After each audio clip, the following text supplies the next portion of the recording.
for the first time. Oh. It was gamier than I expected it to be. It's supposed to be really oily, I've heard. Are we live?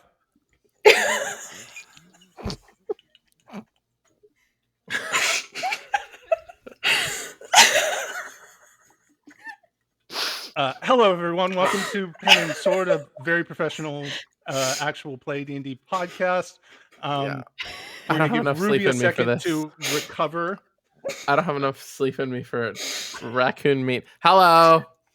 Welcome back to Pen and Sword, an extremely professional Dungeons and Dragons actual play show. Last, we were together because we're back. We'll just jump right in. You were all caught in the moonlit streets of Drusar as you escorted Laurel Westmere, Huxley's seemingly long-lost sister-in-law, to the Ascension's Rise University to conduct some clandestine info gathering at her request. She'd warned you of a possible tale, and it turned out her fears were more well-founded than even she could have predicted, as two horned devils, led by a dapperly dressed ice devil, who introduced himself as the Baron of the Hunt, assaulted you in the streets. You threw yourselves at them, and the fight was close. By the end, several of you were badly wounded. Rick was entirely petrified in ice, and Laurel was having a complete breakdown on the side of the road. But thanks to the timely intervention of a powerful stranger and your own capabilities, you prevailed, though the Baron seemed to promise, or at least imply, a rematch in the future. The stranger then revealed herself to be Camilla Amare, a human rune-child sorcerer, and the third name on your list that you'd gathered after reading a study of superstition at the Starpoint Conservatory. She explained that she had come to Drusar to collect Laurel specifically, and possibly Nico Thatch, if he would come along. She offered to fix Rick's petrification, but insisted that you all had to leave with her that instant. So, hands interlocked, you were plane shifted to what appeared to be a little kinda rundown hovel house, and it turned out that Camilla had taken you to Sigil, the city of doors. She explained that Sigil was not only a planar junction point, but a multiversal one as well. The hovel, which she called the Half-Verse House, was a sort of refuge for dimensionally displaced individuals, people shunted from their home universe with no way back. She then introduced you to Aquilina, a healer and currently the only displaced resident of the house. She was a timid woman, mumbling some kind of mostly incoherent nonsense, but she did what she was asked to do. Rick was unfrozen, unpetrified, and everyone was healed up quite well to boot. You then exchanged some information with Camilla and learned that she was working with two other Rudisborn who, like her, seemed to draw some power from the moon of ill omen. They called themselves the Red Moon Riders, which Camilla clearly didn't take all that seriously, but that's what she introduced them as, and they sadly knew about as much as you do, if not less, about everything that's going on. The main piece of new information you got was that the devils seemed to have a particular interest in exaltants, Rudisborn, whose magical connection to Ruidus is elevated, activated, and makes them more directly draw power from the moon and more powerful powers as a result. And to round out the night, Camilla took you and Laurel down to a nearby tavern for a meal and some discussion of what was to come. While there, you had a brief exchange with an interesting tavern keep who served you all your favorite meals without asking you what they were. And Celiana was contacted by her sister, Amara, through the tavern's hearth, almost whistling her over, and then the visage of her face appearing in the fireplace, and they had a brief exchange. And you caught up a little bit, seemingly with a little help from Agatha. By the end of the night, Camilla had returned to the Half-Verse house with Laurel and left you all to finish your food and discussions in private, which brings us to the final note. the thing I forgot to mention. Oh, we leveled up. Everyone leveled up. Yay! Good for us. We decided we take fixed HP, so everybody is a little stronger now. Good for us. Good for us. So, that all out of the way. Tell me, what would you like to do?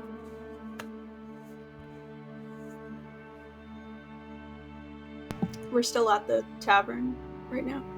Yes. Camilla kind of, after a bit of back and forth, she decided to take Laurel back to get her acclimated and help chill her out, but left you guys to finish up your meals and discuss what you might want to. She left before you spoke to Amara.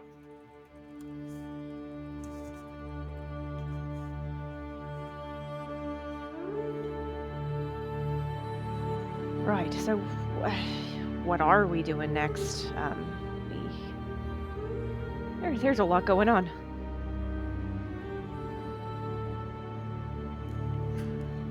Well, we got a list. We got a game plan. Do we have priorities?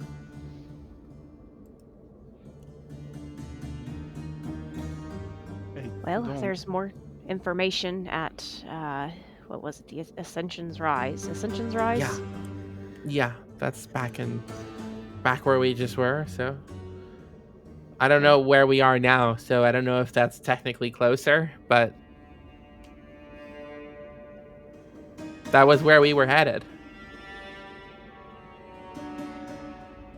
It's just a matter of figuring out if we're well equipped to commit a heist, do a heist, run a heist. Well, we don't. Who knows or- if we have to heist? We could. What if they let us in? What? You know, you didn't let me before, but I can be very persuasive when I need to be. Even if the person isn't actually persuaded. What exactly does that mean? Magic. I can charm people. I can charm people. That's what that means. It's nothing weird. I'm not. You made it sound weird. No, I didn't. No, you I was being did. coy. It was like cute, whatever. You were being a fish? I don't understand. That's. I don't have to just. It's whatever. I know what I meant. Coy fish. Stupid. Were we not going to utilize Miss Sharp's skills to acquire entrance? That's also another option, is if we can just get the documents, we can walk in and walk out without having to ruffle any feathers. But we need to know what the documents look like to do that. Don't we? I mean, we could just wing it. I mean, what is it? It's a letter of recommendation, right? It's not like those are all the same. Nimra, surely you've done research trips to other institutions. What do they usually look like? They typically are a letter of recommendation of sorts. Usually for a specific research question, they might include an abstract that's to be approved once you get in for your actual research.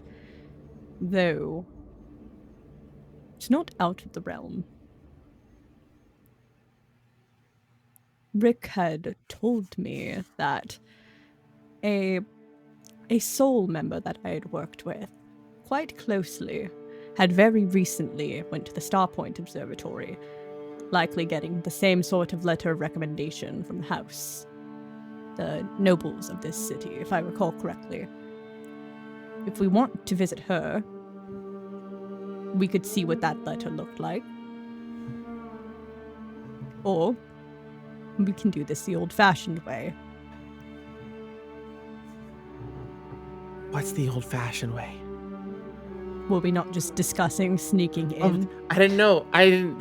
You brought it back up like it was a different thing, like it was something we hadn't discussed. Okay, all right. I think we got very lucky doing it the old-fashioned way last time when we befriended probably the one person in Drusar that absolutely loves and adores us. I don't know if that will happen a second time. Yeah, Unless... welcome. He's in multiple places. He could also be there, but I wouldn't bank on it. Well, if we're gonna do the whole B&E, we probably gotta stake the place out. So, if we're going that route, we probably want to do a pass by first, get a lay of the land, you know, see what windows are breakable, what doors are easily accessible, what places don't have doors, the guard rotation, what they're carrying, you know.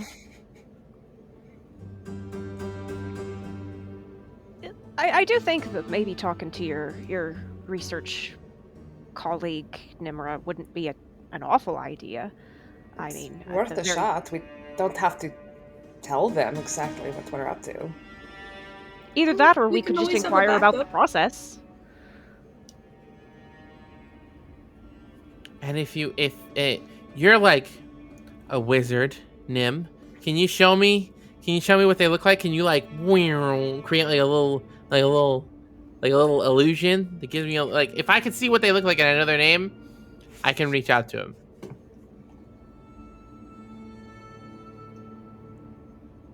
No. I do not Well. specialize in illusion magic. I specialize in fair. conjuration.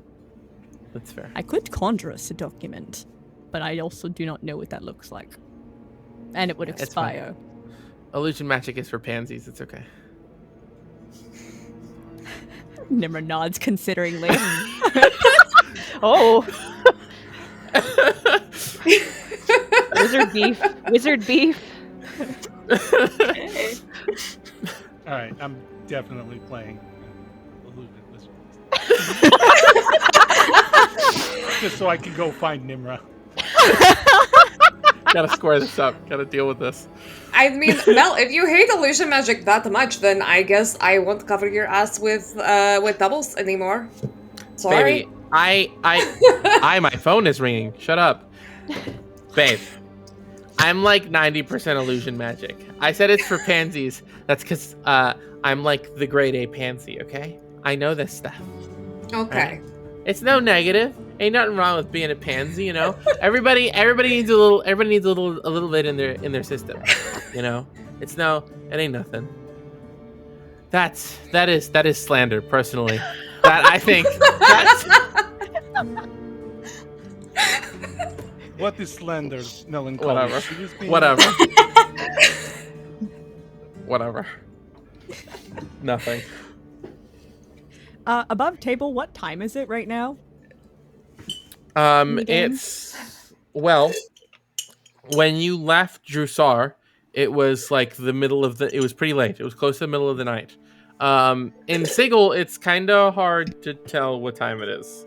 It looked like daylight outside, but then you also there was no sky. There was just more city above you, so you don't even know where the light's coming from. But in Drusar, it was the middle of the night when you left, and it's only been maybe an hour. You all feel pretty tired. I'll say that much. Would we want to rest anyways before going back, or like we want to stay here? I mean, there's- I'm not too crazy about staying in the dirt shack that she brought us to be honest, with the crazy lady in the other room. I don't know if I vibe with that, but I mean, I've stayed in worse. So we have this place. The weird dude with the mask seemed cool. I'm not incredibly picky about where I sleep, as long as there is a spot for me on the sofa, floor, bed, anything's fine. So real. Same. So long as the surface is somewhat horizontal. That is Real high not a standard, guarantee. guys. That's so Just somewhat impeccable horizontal. taste from you both. Why don't we just get a couple of rooms here, or however Slept many in an rooms we upright need? chair before. I- Slept yeah. in front of my desk. Of course. Is that just a Have- given? You say that like that's just normal. Have you not slept in front of your desk when you're doing work? Sometimes I don't have the time to go home. I mean, I don't know if the kind of work I do is usually in front of a desk, to be honest. So I don't know if I've ever had the opportunity. I'd rather not sleep on the ashes on my floor. The ashes? Wait, what do you mean? Nimra, Is your office just covered in ash? It's a long Angles. story. I don't think we need to get into it. Rick pulls out 2 cigars, puts one in his mouth, and offers the other one to Nimra. Now assuming that Nimra is a smoker. Nimra looks at the cigar. What is this?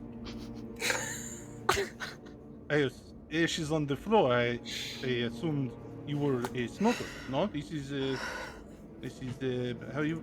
I do not know common word. Mel, how do you say in common? Cigar.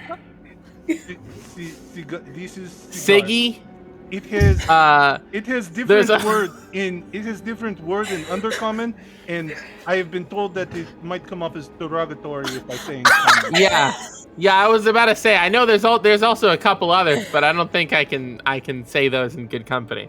Despite it applying personally, you know, I think that's probably off limits. So I can't really go with that one. Also, like, have you had those this entire time? Yes. How many do you have? Currently, I am. He opens up his jacket. I am working. I have. Well, including this one, and he holds up the other one. I have 5 more, not including the one I am. And he lights up. Currently smoking. You holding out on me, man? I'm sorry, I did not know. Here. Yeah, sweet. That's what Fuck you yeah, are. dude.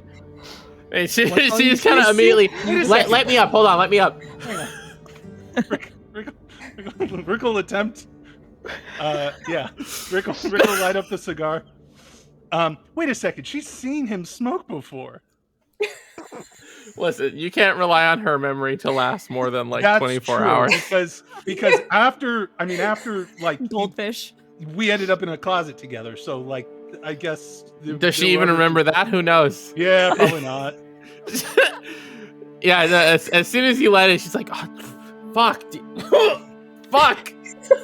Well, all right. I'm going to go get us a couple of rooms before I start doing that. So, 2 rooms, 3 rooms. How many?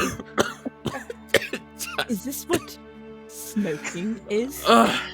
I'm used to It's cigarettes. It's not supposed to be. Rick, I'm used to cigarettes and joints, okay? Give me a break. I'd like to think Rick reaches in and pulls out like a really small rolled one. Oh, yeah. Here, hold on. And she just kind of like on the table ashes a little bit. Here, swap me out. Let me. I'm going to be honest with you. I confiscated that from my daughter before I left Port Molly. Oh, sweet. Fuck yeah, Teenage Rebellion cigarettes. Let me get that shit. Pass it over. And she'll take it. She'll take it in her fingers, and you see she kind of lifts her hands up, and they kind of just gently, like little licks of fire, start to kind of touch her fingertips, and she just kind of like sits there futzing with it until it's lit, and just okay, all right, wow, that is garbage. That is like the cheapest cigarette I've ever tasted in my life. I'll finish it though. Then just kind of corner of the mouth and just keeps it there. So Well, like, I feel like I've learned quick so public much about service you now. both. Yeah. Quick PSA announcement. Smoking kills. smoking is so cool, guys. Please understand that these are character choices, and Rick is an old man who is stuck in his ways. Please use nicotine and tobacco appropriately if you must. But, understand that there are downsides to this as well. And we were doing it simply as somebody stop me, because otherwise I'm going to keep going. Smoking looks cool as hell. That's all. Right. If you are one of my little cousins, Never do follow not anything listen. melancholy does. If you are one of my Not little approved. cousins, do not listen to her. I will hunt your ass down. Just remember, kids, dare. That's right. Dare. Huxley's getting rooms. Yeah, Asthmatic easy is enough. leaving the table. Easy enough. You shoot. can. Rick realizes Huxley left the table. Oh, I should probably go make. Yeah. Go for it. What am I supposed to do with this? Wait, do you have the cigar still? Melancholy. Okay. Yeah, they Look, still look. have the cigar in their hands. Look, watch. Come here. Just put it in your mouth and lean forward. And she will just, again, with her fingertips, just kind of like futz with it until the end is lit. Okay, How now. do I hold it? Do I hold it between my fingers? Like Well, if this, it's a or do cigar, I- it's easier with your fingers because it's fat. Seal is just gonna be like, guys. Huxley has asthma. Please do not be smoking indoors. Is that what this does? This is. Oh, I guess from the name, it is called smoking. Of course, it would emit smoke. Shit. Does he really? Fuck, yeah, you're right. Hold on. My bad. Thank you Okay, for the and she's kind kind of gesture, like, Mr. Otter, but I have to Let's decline. perhaps not kill our beloved warlock. she just kind of ashes it and then tucks it. Yeah, she's asked him about it directly. She tucks it behind her ear for later, and then just kind of like, okay, that's fine. Rick will take the cigar back from Nimra and tuck it into an interior pocket. And Rick, because he's almost 8 feet tall, he does smoke a cigar like a cigarette. He doesn't like. Yeah, He goes. he can hold it that way. He says, I should probably. I just got excited. I apologize, but now it's already lit, and I'm going to take this outside. God damn it. So, yes, Hux, you are. It's easy enough for you to track down the same tall, lithe, robed and masked figure that approached you all and served you all before. When you're kind of like looking around for them and like wandering around the space, you just kind of gently feel a very bony feeling bandaged up hand on your shoulder, and just turn around to find them again towering over you. They're something like 8 feet tall. The mask is currently shaped in the shape of a smile, and they just, hello, hi, can I help you? You seem to be lost. You're wandering around the place. Do I ask you if we would like a couple of rooms for the night, or? Of course, yes. How many rooms? I think 2 would probably get maybe 3, at least. How many 2 beds? for now.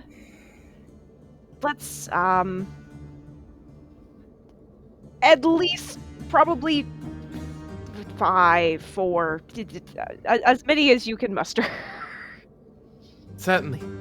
That will run you, and you see he kind of like turns his hand out, and his fingers just kind of like count it out. That will be 4 gold pieces, and just kind of holds the hand out to you, waiting. Alright, I will opens up his little dad wallet and pops out 4 gold coins.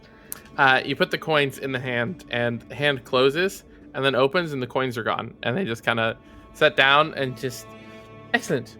And then kind of just like they put their hand at their side and then lift their hand back up, fist closed, and open it, and there's 2 keys in the hand. There you go. Thank you very much. I'm leaving. Okay. You can leave the keys in your room when you're done. Thank you. Simple enough. Returns to the table and sets down both keys. All right, we've got a couple of rooms. I don't know what I just did, but I don't know why I usually offer to do this, because I'm not good at this. Okay, noted. No smoking, no responsibilities for Huxley in the future. Look, I was never in charge of anything before all of this. I really shouldn't be in charge of Well, look my at you. well-being. Now you're like the big boss man, little guy. It's like it ain't no thing. That is not what's happening here at all. Again, she is still shorter than him, so Yes. gonna make a note of that a second time. I mean, you're getting the rooms, your other stuff, I'm sure. Like, you should own it. You should be like, yeah, I'm the fucking boss in this shit. That's what you should be doing. Yes, I'm an almost 40-year-old man who's, remembered to eat at least 2 meals a Really? day and has slept. Yes. You look so much younger than that. Oh. Good for you. You are like smoking for 40s. Oh, thank you. I mean, I'm not 40 yet, but I think it's just the fire. It You are smoking for almost 40. Awesome. Thank you. I'm self-esteem. Just 40's Yeah, of not course, no even that problem. old comparatively. How old are you? Over 100. You're pretty smoking for over 100. I mean, there's some discrepancy between, different ancestries and how we age and are viewed by Right. society. Yeah, that's true. That's right. Now I'm just curious. How old is everybody? How old are we? What's our range? Like, am I the? Who's the? How old? Wait, okay, all right. Mal, how old are you? I'm 21. 20? Okay, sweet. Not the youngest. Seal, how old are you? She's just gonna cross her arms and say, guess. Guess. Ooh. All right, she's gonna guess. Let's see. Flirty. I'm loving this tension. How old can Shadar-kai? Age 2. What's the range? She meets the response and will also cross her arms and lean back and just go 30.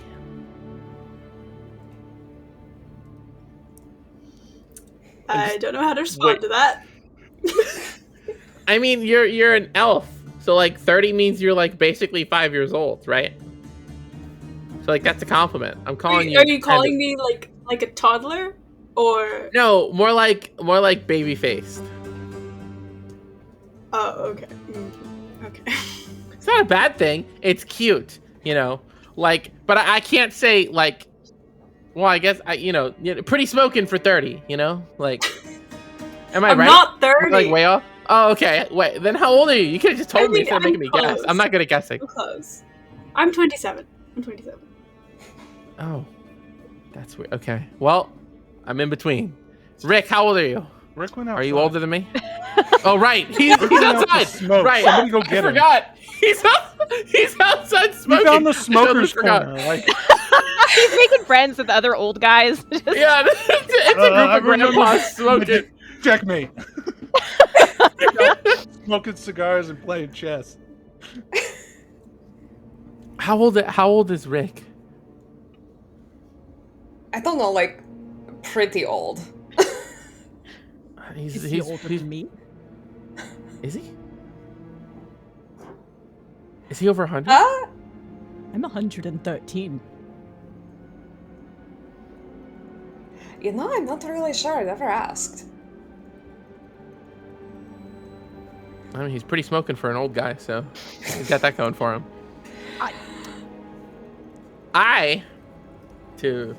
To do the reveal. I'm 25, so I'm like in between a couple of people here, so that's cool. I'm not the youngest, not the oldest. Feels good. I'm at a comfortable spot, I think, and definitely not immature for my age. So don't even go there. Okay, can we go to bed? Can we go to bed? I feel like I'm leading myself down a line I don't want to go down. 2 rooms. So. Don't know how many beds. We may have to investigate. We could leave the keys in the room when we are finished with them. All right. Should we tell Rick? Probably. Okay, she's not drunk enough to be stupid, so she'll just Rick, you'll hear in your head, and you see she's like futzing with she like pulls her vial around and futz with a copper wire on the vial, and she'll cast message and just, Rick, we got rooms. We don't know how many beds, which will be interesting. She'll just You get a should come back. response. She'll just get a response. I assume it's message, so You can assume- respond. Yes. Yeah. Rick will go, well, if it comes to it, you and I can share a bed. Like, so like obviously y'all don't hear the response, but you see her and she's like,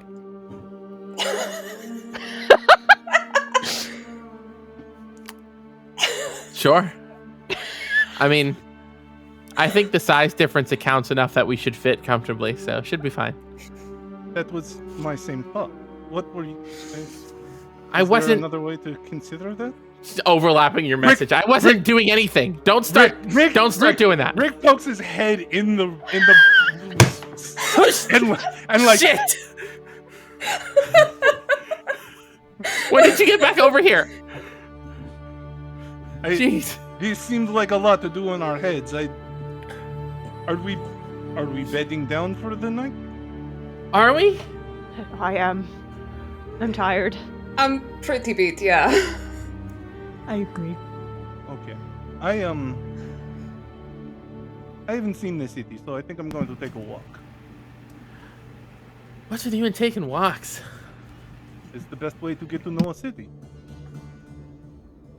I mean, I guess. I thought we were... Never mind. All right. I'm going to bed. You have the keys, so... Oh, I'll yes, follow you, yes, Hux. yes. I probably should figure out where the room is. It's probably good. Maybe. Yeah. So, assuming you all make your way up into the upper floors of the tavern, the keys are labeled for the 3rd floor. Head up 2 flights of stairs, and as you go up, you do kind of notice the odd construction of the building, but not really. And it's like, when you came in from the outside and the building was built all forward and backward and sideways and all weird, when you're inside, it's noticeably not too noticeable. Like it is, you notice it doesn't line up when you get up the stairs and stuff, but it's not like super wonky like you might expect it to be. Get up to the 3rd floor, make your way down to your room numbers, and open them both up. They are both there is across both rooms, there is basically a bed for every person. There is 3 beds in one room, 2 beds in the other. Oh no, sorry, 3 and 3, because there's 6 of us. I look at 5 cameras and I forget there's 6 of you. Melancholy and Rick are gonna have to share a bed. There are 3 beds in each room. Wonderful.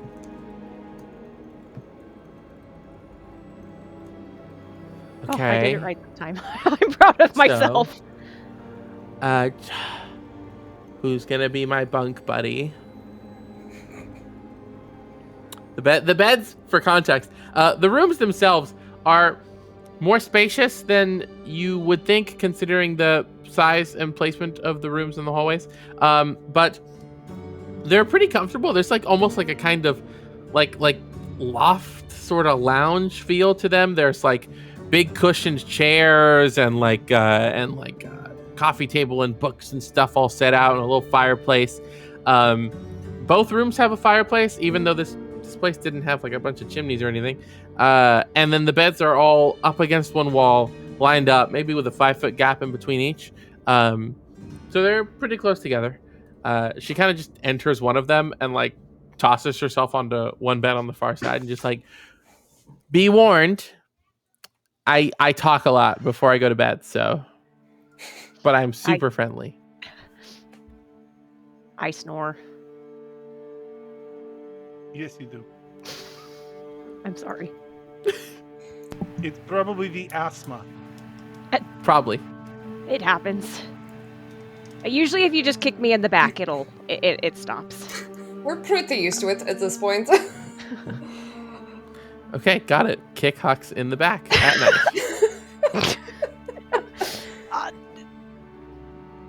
I care not where you go. So who wants this one? Who wants to be my bunk buddy? I'll take it. Yes! Fuck yeah, let's go. Sweet. Who's going where? Who else? We got one more spot with Mel and Mal, and then the other 3 can go in the other one. I just need to. I will probably, I'm not up for much conversation tonight, so I'll take the other room. Will be a little bit different tonight. I just have to, write a couple things to my wife. Probably requires concentration. No worries. I continue, Miss Sharp. That was out of character, so you can go. I just have to update my tone. I'd like to finish the anatomical drawing of the devil that we saw today. I have more notes to write down. I'm also not going to be one for conversation.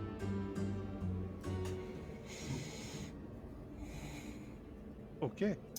Well, then it appears it's down to you and me, Miss Sharp.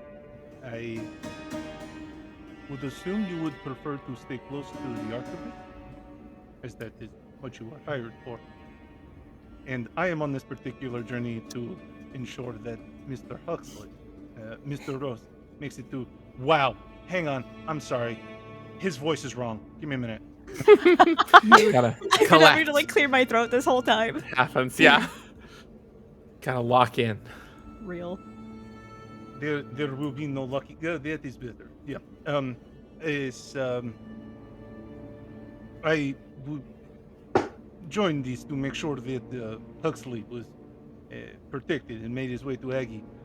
But you've been doing quite fine on your own. Well, thank you. Oh,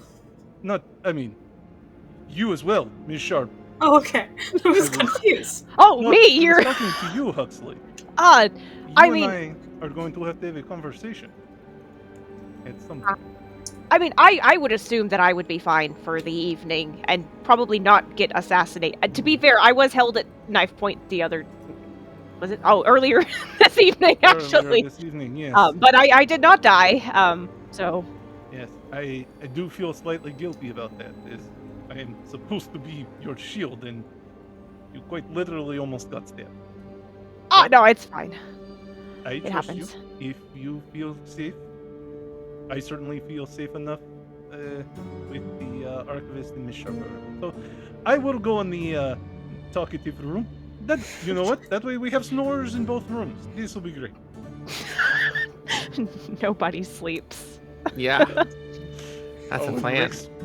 Rick's a bear, so like when he snores, I imagine like he could shake a building. Oh, poor Mal. Mal's been living with this. I also imagine Mal probably just like shoves things in his mouth because he probably sleeps with his mouth open. I like to think Rick just wakes up with, Cotton like balls sauce in in his there. mouth. Yeah. Yeah. Yeah. Very well. Noted. Then we have our sleeping arrangements for the night. And obviously it goes without saying, but if there is a problem, just scream.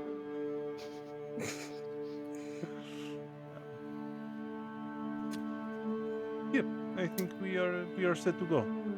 Rick will turn to Mal, and Mal, we're going to have to get this squared away at some point. Hey, I didn't ask for this. Technically, well, actually, technically, I did. I chose this name, so. That is. But how? Were and you supposed to I'm know older that than were you. going to run into a Mal. So. I'm You also are, older okay. than Mal, so I get to choose. So Yes. sucks. You gotta Great. change your name. You kiddos hash that out. I. I guess I could start going by Mauler again. That might be cool. Oh, that is. Yo, that goes probably- hard. No. That rocks. You know what? I am That not your fucks, dude. father. That is entirely your choice. Miss Mauler, like you Mason. just maul that shit. That's crazy. That's awesome.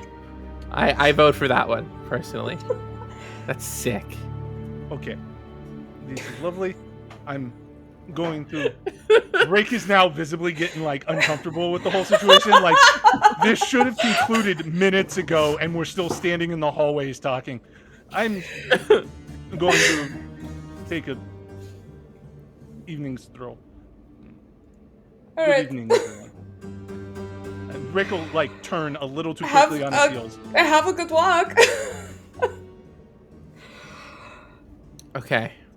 And she I just kind guess of like it's just you and me. she pats your bed and then hops up on her bed and crosses her legs. You gotta talk me through what the fuck this Mauler business is about. Because that shit Oh. sounds crazy. It wasn't really serious. It was sort of like an undercover thing that I was doing for a little bit.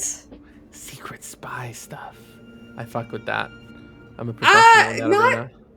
Not so much. It was more that I was scamming my own parents so I could like run away with my boyfriend. Yo, Is we is love really what that. happened, actually. We love sticking it to mom and dad to run away with. I shouldn't put it that way. With your lovely boyfriend. That's awesome. That's so cool. And like under like a pseudonym that sounds like you're gonna murder him. That's pretty cool. Was that what you were doing? Were you like? No, gonna it murder him or was that something? I was going to. I fake kidnapped myself to trick my parents into thinking that I hadn't run away, that I had actually just been kidnapped, so that I could then scam them out of the reward money. So Felix and I could get somewhere that was a little bit safer for the two of us to be together.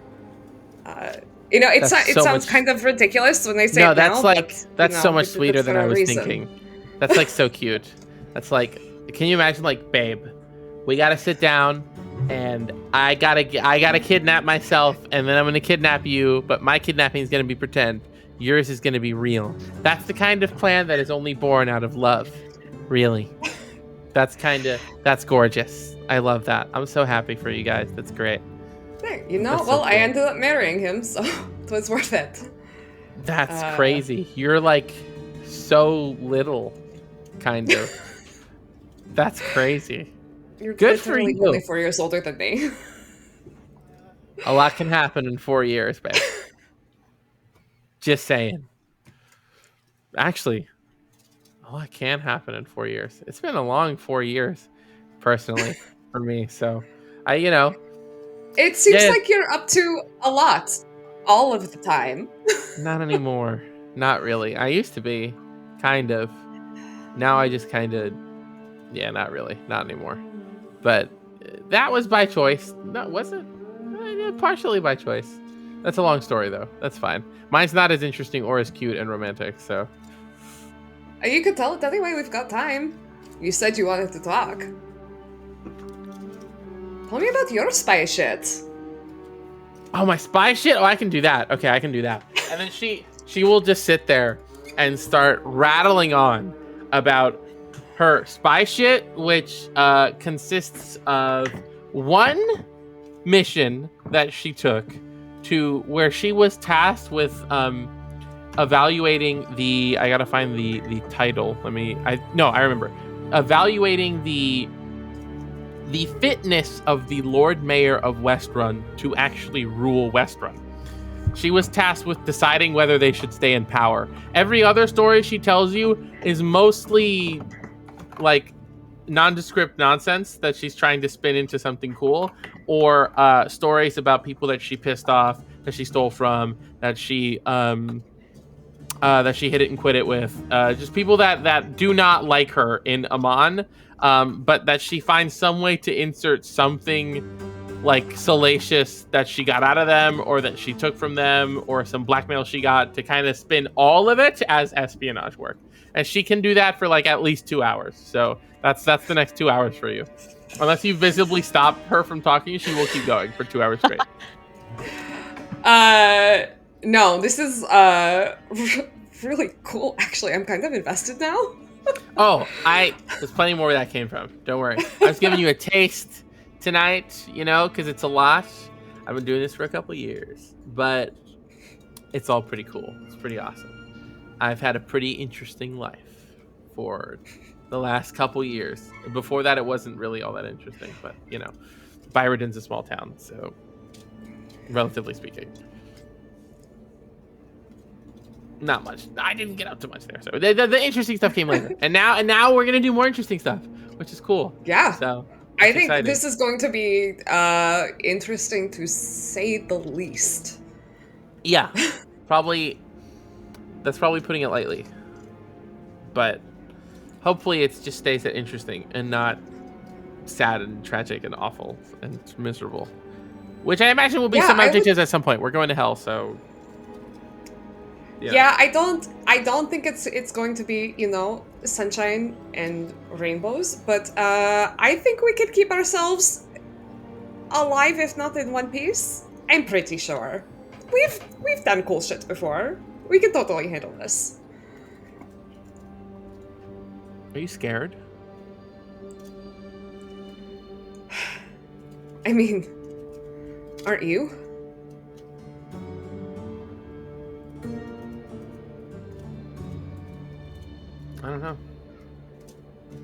Not really. Really?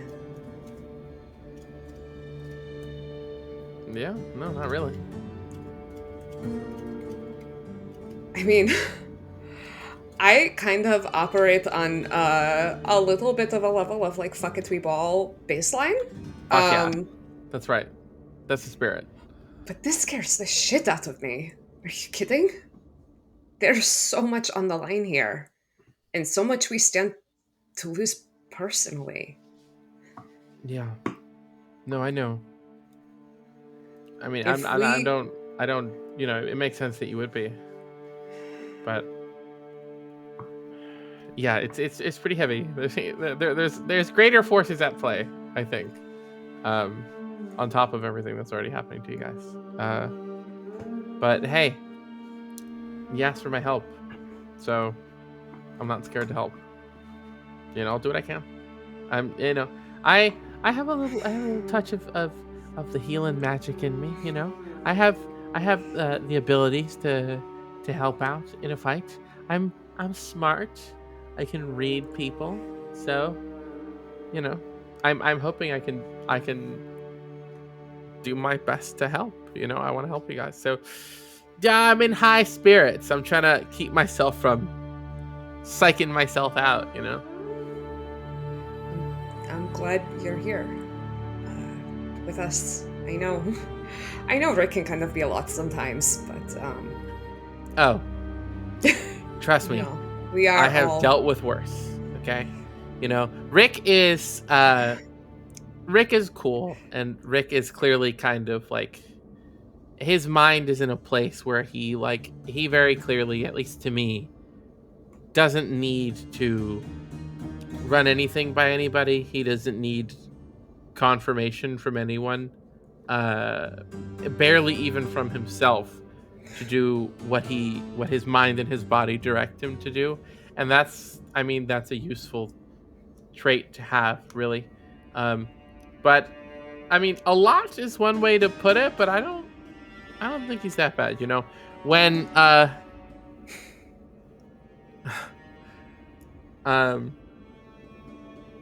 you know, when you have a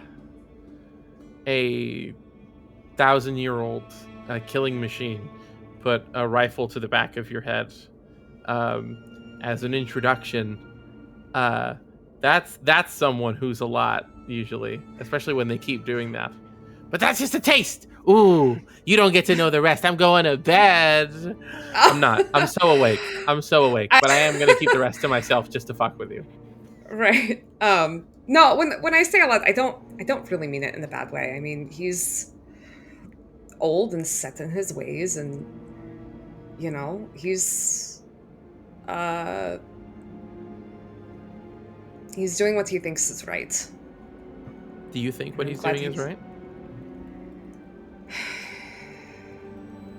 I don't know. I feel like I don't ever know about any of this. I'm just sort of trying to hang on as we go along and do what I can when I can for Huxley and for everyone else. But I mean, what more can you do? That's already You're already kind of doing a lot. Everyone here is kind of doing a lot. You're going feet first into hell for the sake of helping each other, and you know, that's a lot. So that's nothing to scoff at. Yeah, I suppose so. You should feel good. I mean, how often do teenagers reach the cusp of saving the world, you know? I mean, you already saved the demigod, so really, you know, it's just up from there, right? Yeah. You're right. I should stop psyching myself out. Yeah, no, like... It's just, I guess, starting to feel more real. She kind of sits forward and will take your hands and just kind of like look you in the eyes and just listen. This is a lot, and it's gonna keep being a lot. No one no one would think twice if you backed out, and you haven't. And you keep moving forward despite what you know is coming. You know, that's kind of the stuff that heroes are made of, right? So, and the good thing is about doing this when you're so young is that it's over and you're still like not even 30. So you have all the time in the world to just fuck around and get married and have a good life with the person you love, and it's all good. It's all gravy, you know? All you gotta do is to kill a couple devils first, and what's that, right? At this point. Already killed a couple. It's several. What's several more? I guess so. That's what you did? Got it all out of the way? Oh. And you see, like, kind of like, you feel like in that moment is probably the first time you've cracked a facade at all since you've spoken to her, and she just, I wouldn't put it like that, but I guess it depends on who you ask. But then, you know, I'm here now, so second chances, all that. We'll see, I guess. Yeah. Thanks, Mel. Yeah, no, for sure. And, you know, so shit doesn't get super heavy, and she will fish just a big bottle of booze right out of her bag. Just some hard shit, like some fucking like trash whiskey. And just, here you go. You know, just sauce up. It'll put you right to bed. Tastes terrible, but just like a couple quick chugs and you'll be out like a light. Yeah, all right. And I Fuck yeah. pop the cork and Fuck yeah. Give me that. Give me that shit. And her, like, she'll snake her tail around and grab it and do the same thing and just pass it back and forth till she gets drunk enough to just kind of ramble a bit and slowly pass out. yeah. Mal takes just a couple swigs. And as Mal falls asleep, they lay there and stare at the ceiling for a while, and you will hear her just snoring, by the way, beside you. So by the time she passes out, you're staring at the ceiling. She's just cranking it over there, just like a train. Mal's all hot at this, and they roll over, rummage in one of their belt pouches, and pull out a little ball of beeswax and shove it in both ears. Yeah, you're gonna be on both sides, so that makes sense. Yep. That's my girl right there.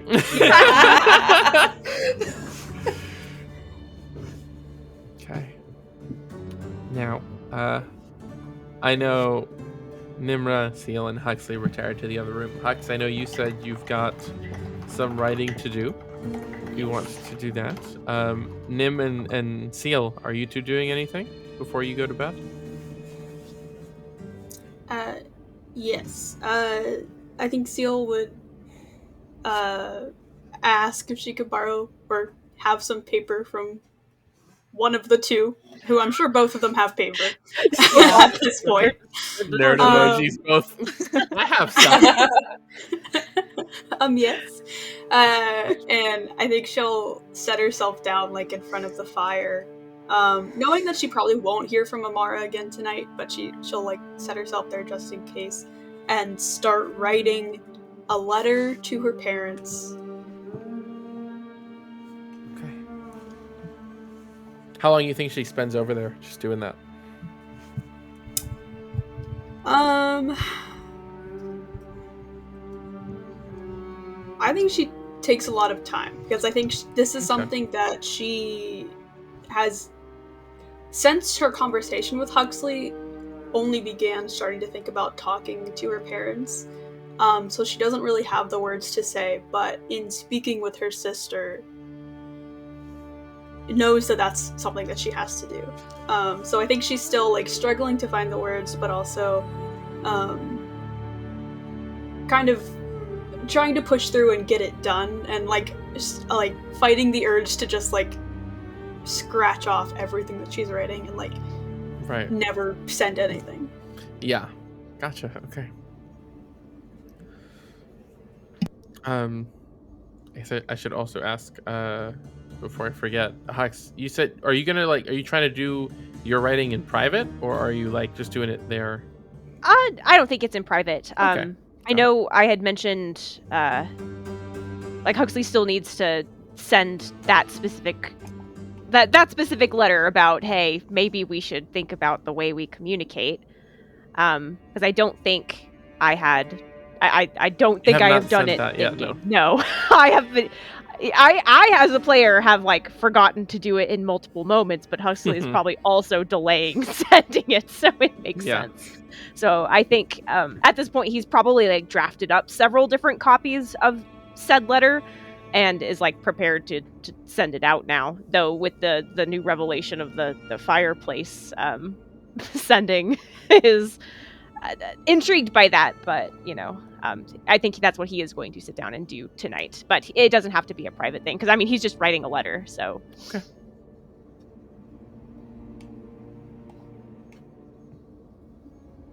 And Nimra, are you doing anything? Yeah. With the recent level up, it probably makes sense for them to be trying to transcribe a new spell in their spell book, the one that I took at this level. Okay. So they'll be spending most of their night either doing that or very hurriedly trying to get as many details about the previous fight with the devils that they encountered into their research tomes. Set, organized, and color-coded away. Tabs and all. People poring over tomes, books, pens in hand. It's great. Well, Hux, are you writing your letter into your book? Yes, I think he will kind of preface the letter itself, because I imagine it takes him some time to write with I'm gonna write a lot. Brace yourself. Something along those lines before he actually starts writing it, because it's not super long, but it's chonky enough. And I guess now I'll ask, if this isn't something you want kept to yourself, then read out the letter. Okay, I definitely can for our audience, and I apologize because I will probably slip in and out of my accent multiple times. Oh yeah, for them. I forgot about them. I was thinking about the rest of us, but hi everybody. Hi. Yeah, that too. Oh, it's longer than I thought. Gosh, it's been a hot minute since I looked at you did write out quite a mouthful. I apologize. It's not a bad thing. So the letter that he writes in his book, just furiously scrawling away with his little pen and quill. My dearest Aggie, I know I've spent too long fussing over this letter, because I maybe not tonight, but the previous night I mistook my inkwell for tea, at least twice. And the terrible thing is, ink does not taste as bad as you might think if you've added enough sugar to it.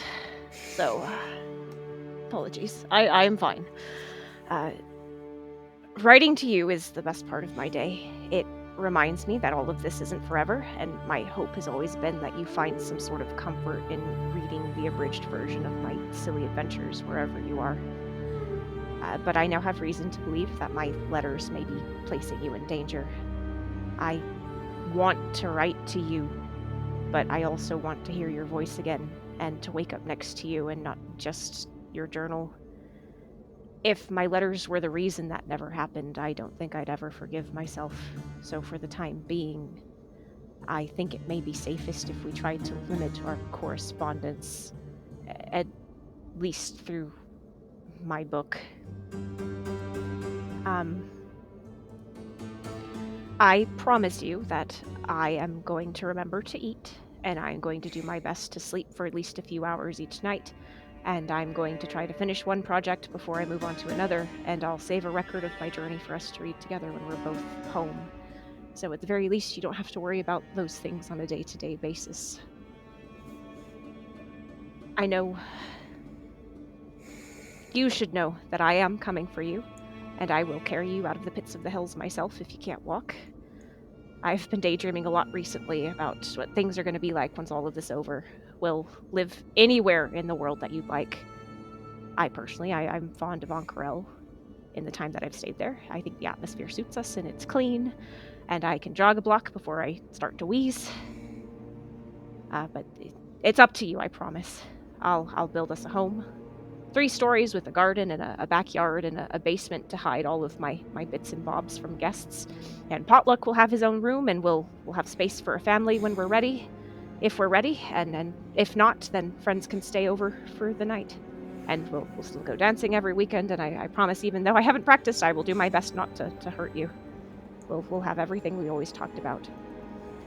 I know there's a lot you can't tell me, and I still have so many questions.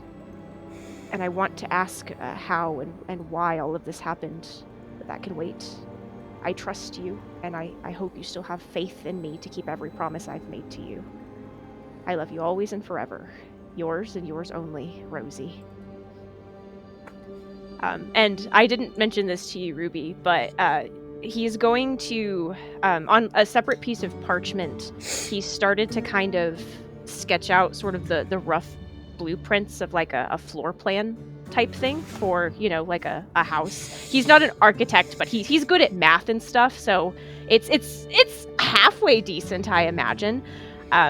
And he's gonna do that kind of funny transfer technique with like charcoal and stuff, where he kind of imprints it into the book, because he can't sketch that very quickly. So on one page of the tome, there's sort of a rough outline of what he's been daydreaming about, and just the caption will say, if you need something to keep your mind occupied while we're not talking.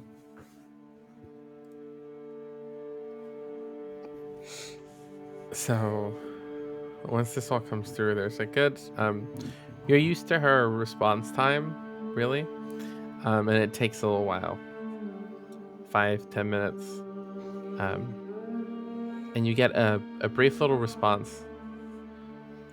It just says, do me a favor and go to sleep. That's all.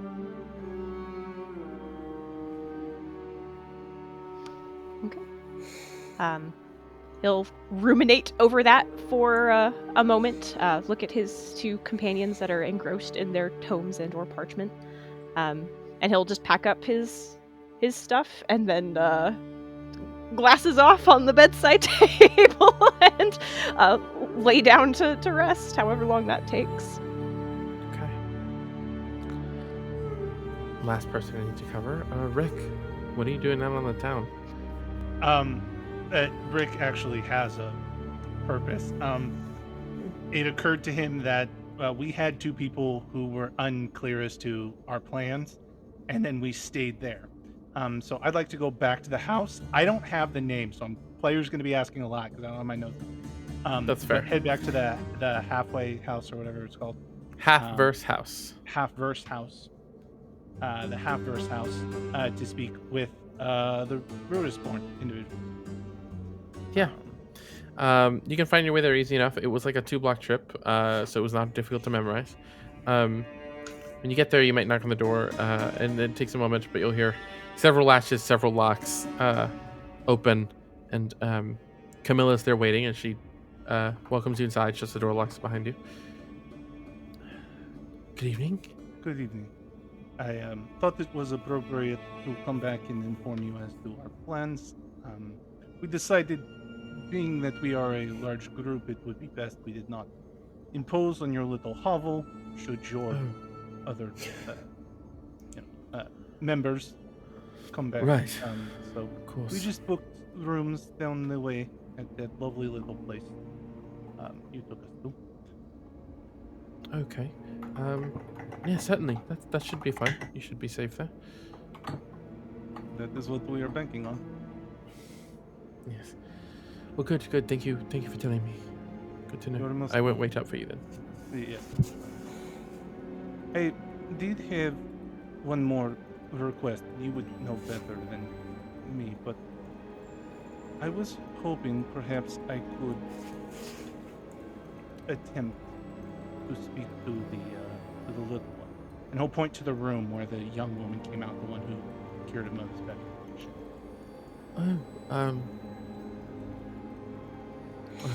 Certainly. I suppose I'll ask what you might intend to talk to her about, just so in case I need to prepare. She's very timid, and whatever brought her here left her quite shaken, and she hasn't gotten over that. So, it might be good to know what you're going in with, at least broadly.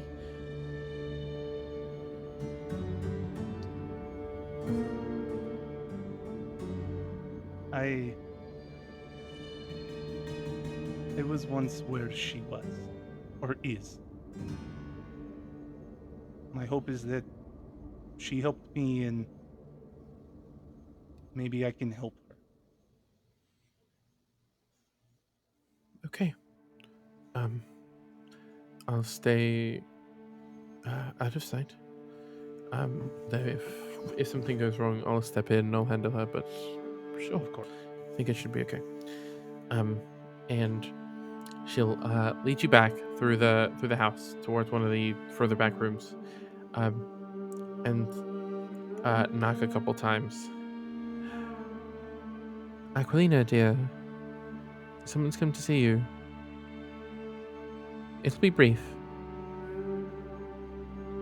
Okay. Right.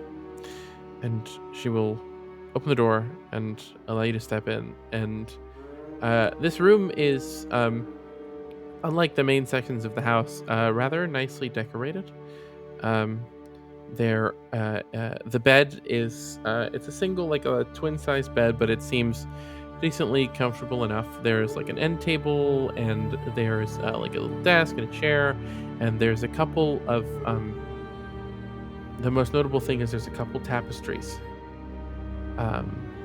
There's one on one side of the room, one on the other, and an unfinished one on the desk with an assortment of like sewing and tailoring supplies. And you see that there's two of them. One of them is this large banner that shows that it almost seems to, at first glance, depict the night sky. Though you see, it's almost as if it's sort of like a melding of what you could imagine to be like kind of the easiest way to conceptualize, like if you have Earth, right, like the rounded shape of the top half of the planet kind of dissolving into stars, is kind of what's depicted on this. And the other is it takes up the like entire back wall. So this is like a 10-foot by 10-foot tapestry, and it like the sides you can see kind of similar, like star points almost, and in the center there is a massive circle that is pitch black in the center with a white ring around the outside that also kind of dissipates into the little star points on either side. And you see the one on the table that's half finished seems to be some kind of like sun symbol halfway through, though the rest is kind of indiscernible. And you see when you enter, she has kind of stood next to the desk, almost as if that's what she was doing, and it's just kind of hands clasped, the same rosary that she had when she met the lot of you, and it's just kind of standing there and gives a small bow when you enter. And when Camilla steps in, she's, "You remember this gentleman? You helped resuscitate him earlier and brought his friends back to good health. He just wanted to speak to you a moment, if that's all right. I'll be just outside. You can call if you need me, but you'll be safe. You can trust him."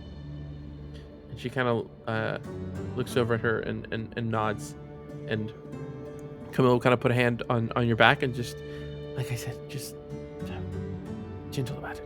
And she'll step back and shut the door. As soon as the door is shut, Rick is going to lower himself down to his knees and place his weapon still within arm's reach, but off his body, doing his best to ensure this young woman that he's not a threat, or he's trying to be as little of a threat as this scarred up Right. man can look. Hello, Aquilina. My name is Udriel. I was born in a place that puts the darkness in people.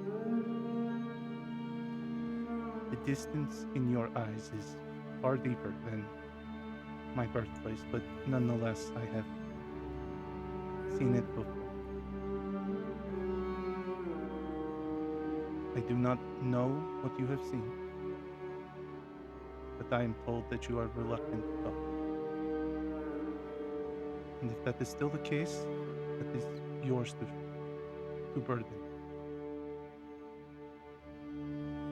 But I have been close to where you are. Look into my eyes and I think you can see. I am here simply to offer you the opportunity to voice what you have not been able to yet. I assure you I have seen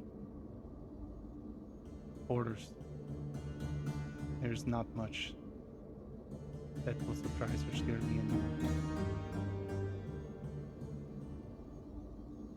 So I will wait. Or I will go. Whatever you wish. She, I should also mention at this point, she's dressed rather differently. Her clothes are like a stark black. They are just very plain, simple robes, all black that go down, and there's a hood, and the hood has a sort of, and the whole, actually, not the hood, the entire outfit has like a white outline to it almost. And she kind of, when you speak, she puts her hood down for a moment, and kind of meets your gaze, and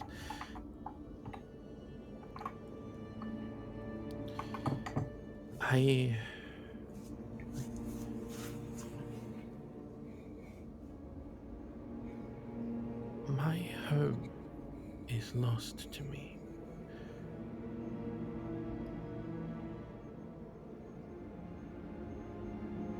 Camilla has tried her best to explain what might have happened and talk me through what might be happening, but the only thing that is ever present on my mind is the distance I feel from my family and the distance I feel from my God.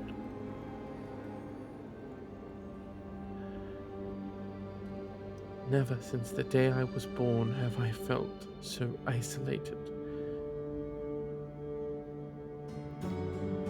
She's told me that I'm in a place far from where I'm from. And the whole concept is radically strange to me. But I cannot shake the feeling of loss. When I came to in this place, I felt no connection to the grace and light of my father, and I have not felt that since I was born. I came into the world feeling that light and grace over me, and I was not prepared to lose it. But the little hope I've held on to is the fact that I've still been able to manifest his miracles the same way I always have been able to. I was more than happy to bring you back and to repair your friend's wounds, and I do such things without hesitation. I'm sorry that you've been in a place that might be similar to me. I wouldn't wish that on anyone.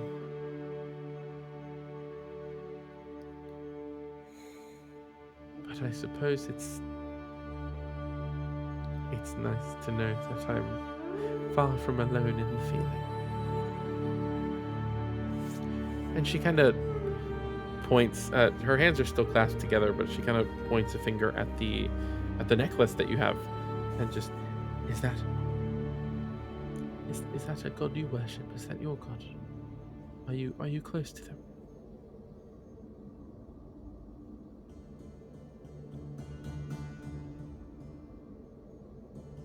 My relationship with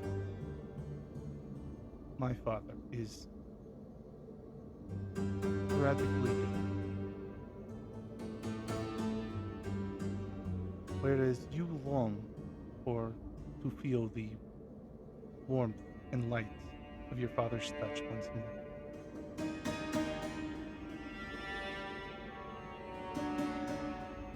I am lost without the shade, the darkness that my father brings.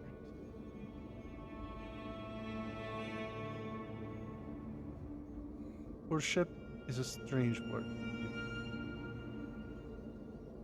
I have never considered my relationship one worthy of worship.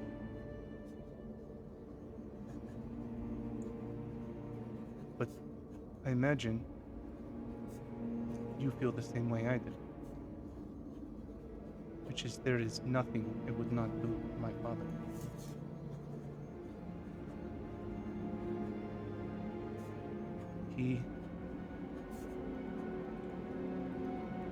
Recently, I was able to feel his touch far more, how you say, potent.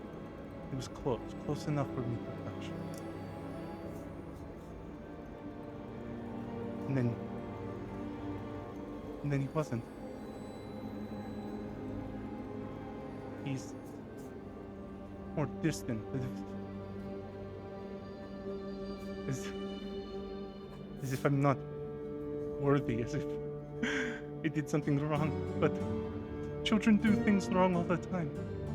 She starts to shake her head, and she kind of, for the first time, will unclasp her hands and kind of reach up and just kind of put her hands on either side of your face and just, we were not meant to fully understand or grasp or comprehend what they mean to do with us or where they mean to guide us. But if I can be here, if I can live in this world and exist in this place and still feel him in me, then I can assure you that you have not been abandoned. I can feel that in you. Rick smiles and sort of wipes away the tears. Maybe all you need to do is go looking for him again. Yeah. This is ridiculous. I came here to help you.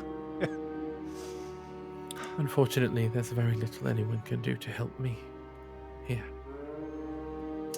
But the Father would not have me do anything other than help others while I can. And that is what I do.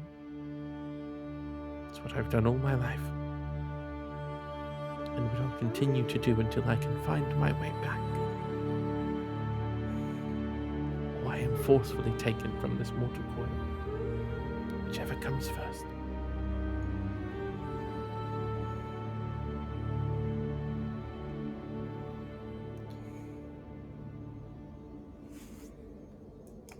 Oh.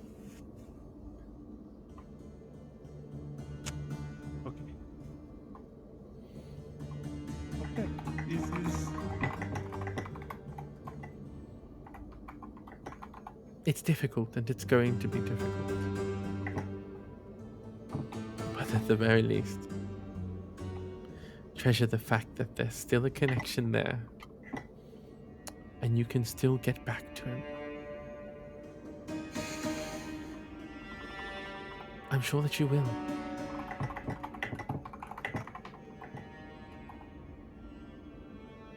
when you Yes. find yourself crying and longing and grieving for that connection, there's no greater sign. There's no greater sign to them that you need them. And in the end, isn't that what a god is for? They're there for us when we need them. So go find him. Reestablish that connection. And I'm sure you'll be all right.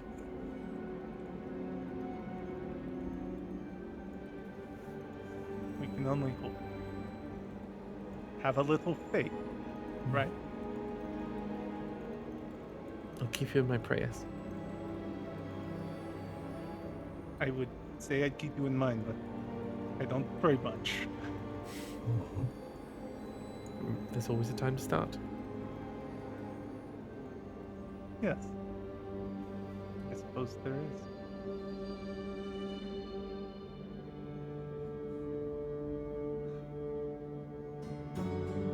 Rick will reach out, grab a spear in his axe. Very large, just a stand up.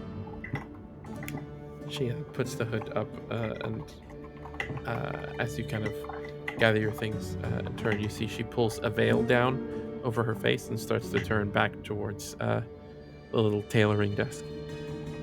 As Rick sort of reaches for the door, without turning around, he kind of just stops for a moment.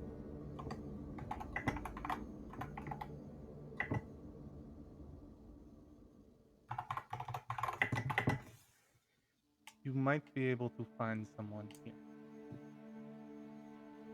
Someone who feels like home. When you're ready. And Rick will open up the door, step out, close it behind him. Big smile on his face. Look at Camilla. I think we've made some progress. Quality breakthrough. Well, that's great. I'm glad to hear it. That's good. She didn't freak out, which is nice to hear. Yes, I was very careful. I was worried if she freaked out, she might just, like, incinerate. She might. I got that. It's possible. Quite terrifying. I've never seen fire that's solid black before. So I wish I could say the same. But with that, I won't ask. off. Well, I suppose I'll see you in your troop in the morning, so I can get you back. We would greatly appreciate it. All right. We'll see you then. She'll allow you out, latch up the door behind you, and let you go. Great. Rick will just stay there a moment.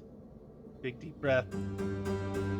Big smile on his face as he pulls out a cigar, lights it, That's right. and just puffs his way back down the street. Smoking is cool, guys. That's right. Yeah. Yeah. The only last thing is he'll get to the rooms, hear Melancholy snoring, and then just walk over to Nimra, Celiana, and Huxley's room and plant himself down in the hallway, right in front of the door. Okay. Then, as the night, or at least night for you, really sets in, having to draw what you notice are blackout curtains, giving you a hint of how this place works, in each room, drawing them closed, darkening out the place, finishing up your writings, retiring, getting to bed. You settle in for some rest before you return home tomorrow.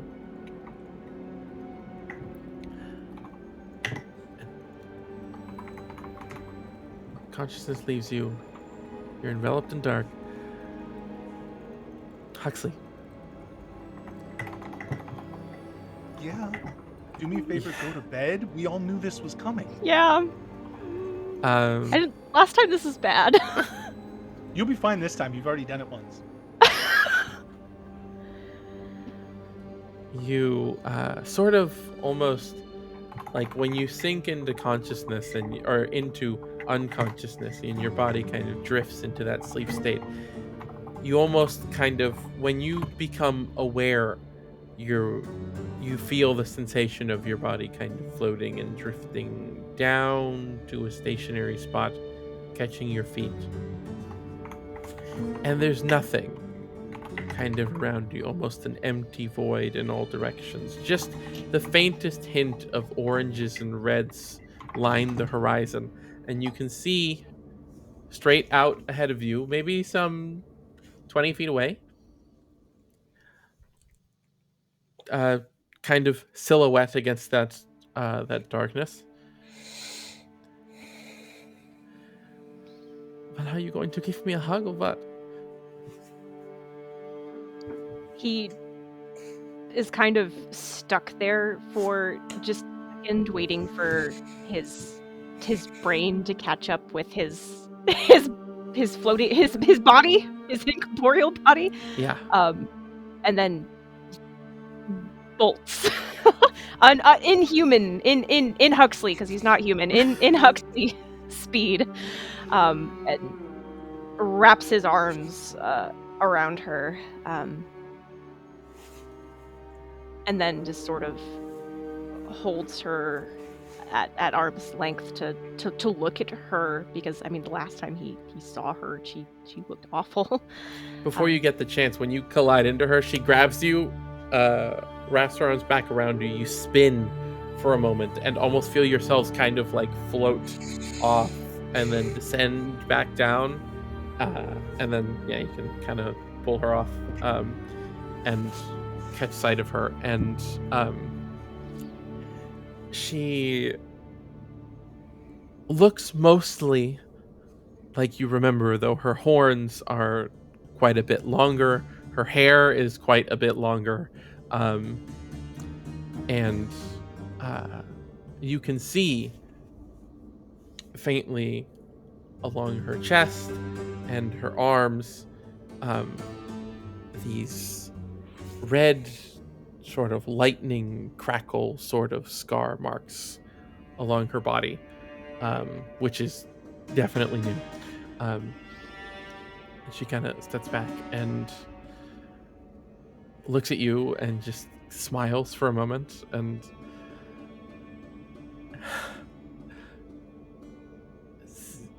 this wasn't easy.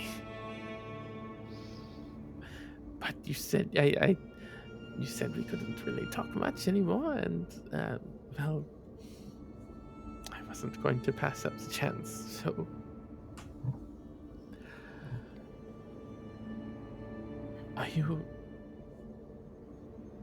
Are you okay?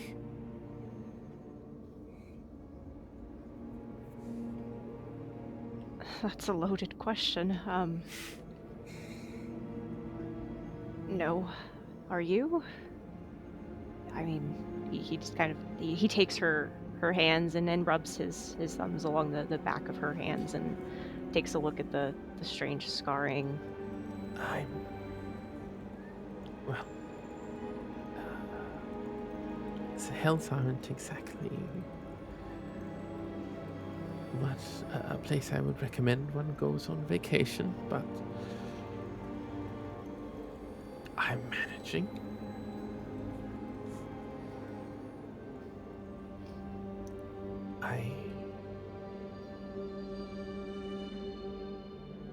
Things are different, and I'm different, and I feel like if I wasn't different in the ways I am, I would not have survived this long. But I have.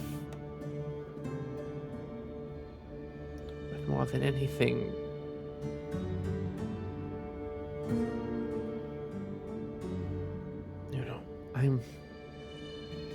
I'm not going anywhere until I can see you again, so I'll last that long at least. But I'm not going anywhere until I find you. oh no, you'd better not.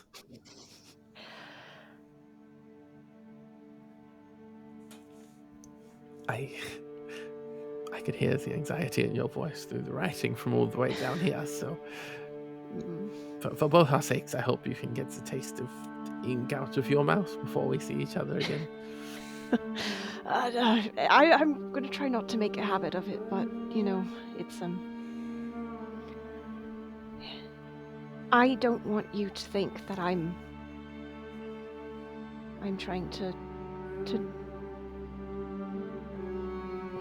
neglect you in some way, because I worry about you, and I know you worry about me, but Don't be ridiculous. I just want you to be safe, and I know I can't keep you safe from whatever all of this is, but I can hold off on telling you about my day for a couple of weeks or months if it means we can just do this again.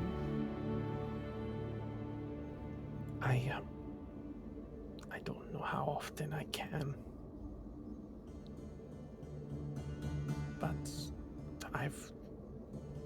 there are things I can do that I couldn't do before, and part of that, if you wouldn't mind passing along my thanks, part of that is because of this girl, Amara, the sister of your traveling companion, your friend. She arrived recently with her and a couple others here where I am, and we've become fast friends. So at the very least, you can rest assured that I'm not completely alone in here anymore. So far as the others haven't taken much of a liking to me, so it's good to have what feels like a friend. She's a sight younger than me, and it's sort of noticeable, but it's nice. You've always been good at making friends, so fuck the others. They don't deserve you.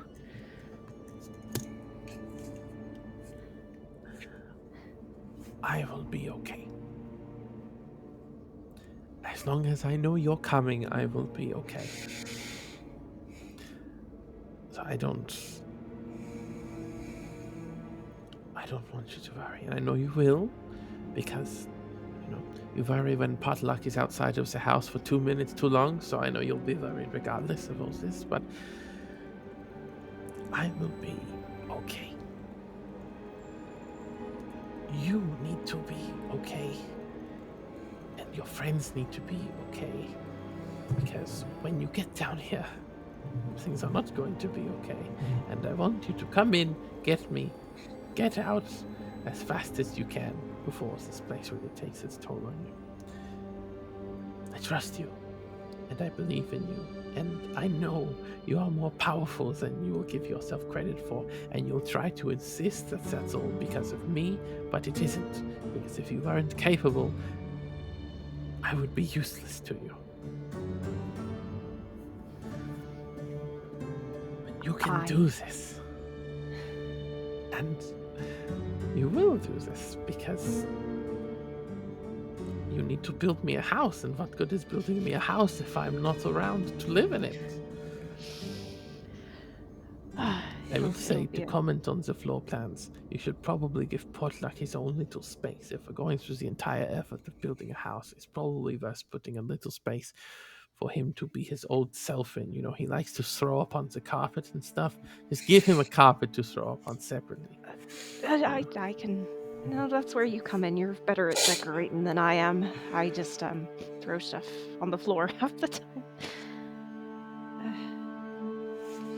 Maggie, I want you to promise me that you're gonna keep taking care of yourself, and you're not gonna you're not gonna expend yourself more than you need to, because I will always make do one way or another, and You give me a lot of yourself. And you need to save some for you.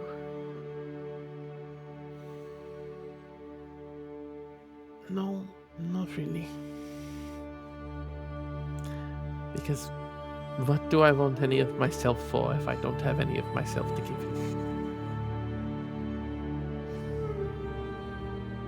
What else am I for?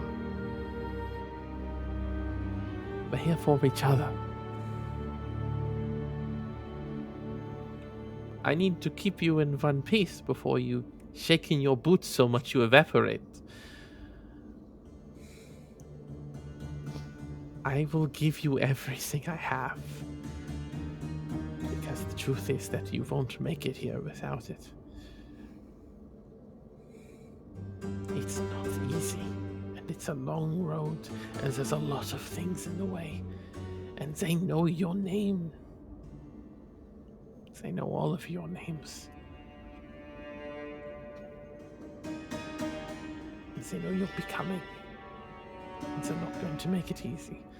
They don't care if you're coming for just me, or just Amara, or...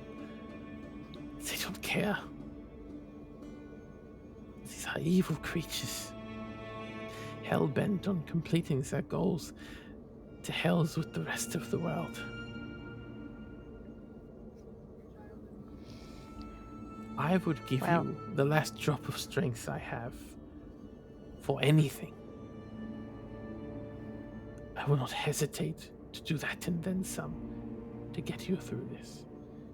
I could not imagine, I could not bear the thought of putting you through what is coming without being at your side. And as long as I can't physically be there, I will be there in whatever way I can.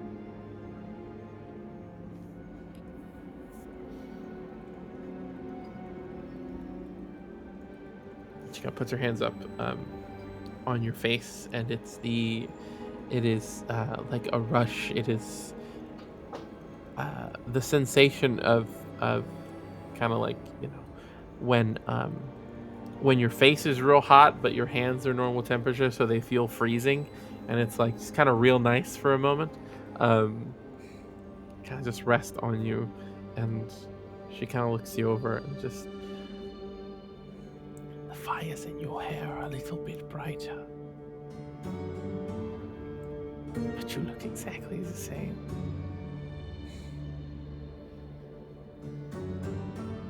You feel exactly the same. You're just as beautiful as the day we met. A little less wet from the rain, but... There's not a lot of rain down here. Water sort of evaporates or turns instantly to lava, so that doesn't really work.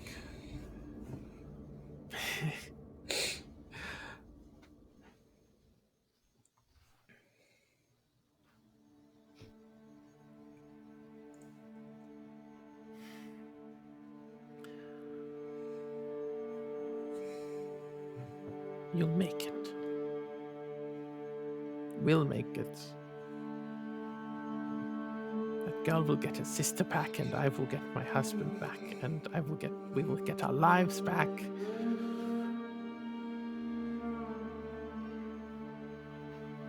I know it. I know it too. And he just kind of leans forward and encloses the little bit of the gap between them and gently kisses her. She doesn't even let you do it slowly. She just grabs your face. Wham! And just, almost slams your heads together and just holds her face pressed to yours for like what feels like ages, but also feels like seconds. And when she kind of pulls herself off, she just kind of stares you down for a moment and breathes. I love you. And I've never loved anyone more in my entire life. And I never will. So get yourself together and get your friends and get down here so you can say that back to me in person.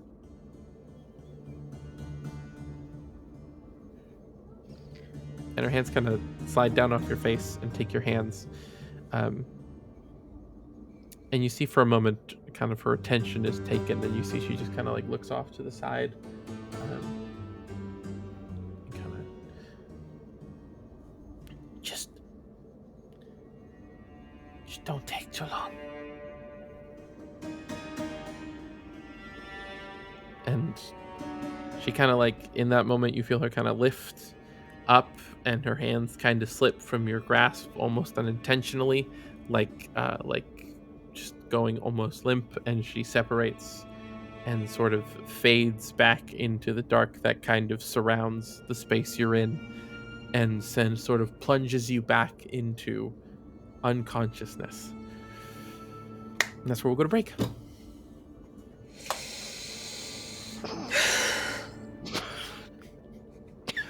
Sorry. Hey, this feels like really good storytelling. I think we're doing a good job.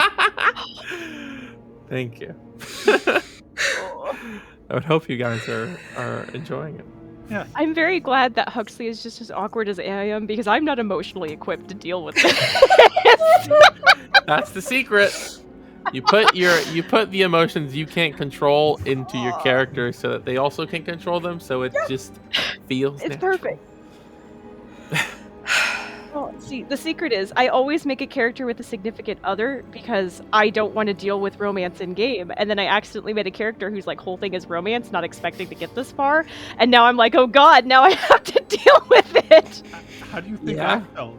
I created a cheesemonger. Like, he was a cheese salesman. That's it. It was like, he wasn't supposed to, like, I've been on online games. I know how this works. You create a character, you play for Exactly. 3 months, that's it. Game over. Mhm. Now all of a sudden, That's what I was he's expecting. longing for a father he never had. And like, Ugh. oh my gosh. He's got children to take care of. Oh, that's right. Yeah. Yeah, he has a whole ass family. Listen, I was like, oh, I'm gonna make a fun little plot bit where I get to rescue my boyfriend. It's gonna be fine. It's gonna be a fun little short game. That'll be it. And now I have a whole husband. Yeah. There we go. There we go. Oh, husband, The and everybody things we we didn't love ask is in for. danger. All right, I need 10. 10? Yes. Good. 10? 10? Yeah, Okay.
Part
of why I listen. Leave me alone.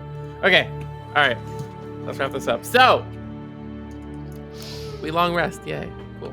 All right. Long rest?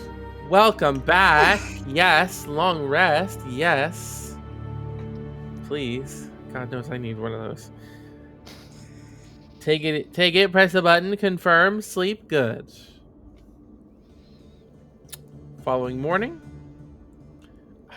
you come back to consciousness in your rooms as you left yourself. Rick outside by the door. You rouse yourselves and gather your things and open the curtains to still find daylight. What do you do?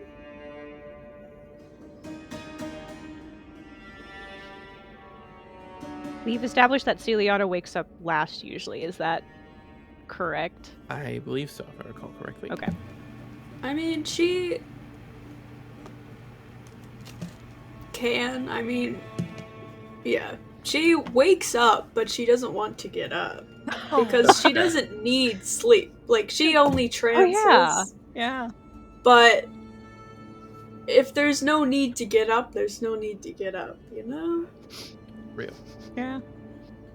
That's She's young. inspirational. Teenager mindset. Yeah. Wait, what was in our room? What was the sleeping order? How many beds were there? There was 3. Okay, there was 3 beds.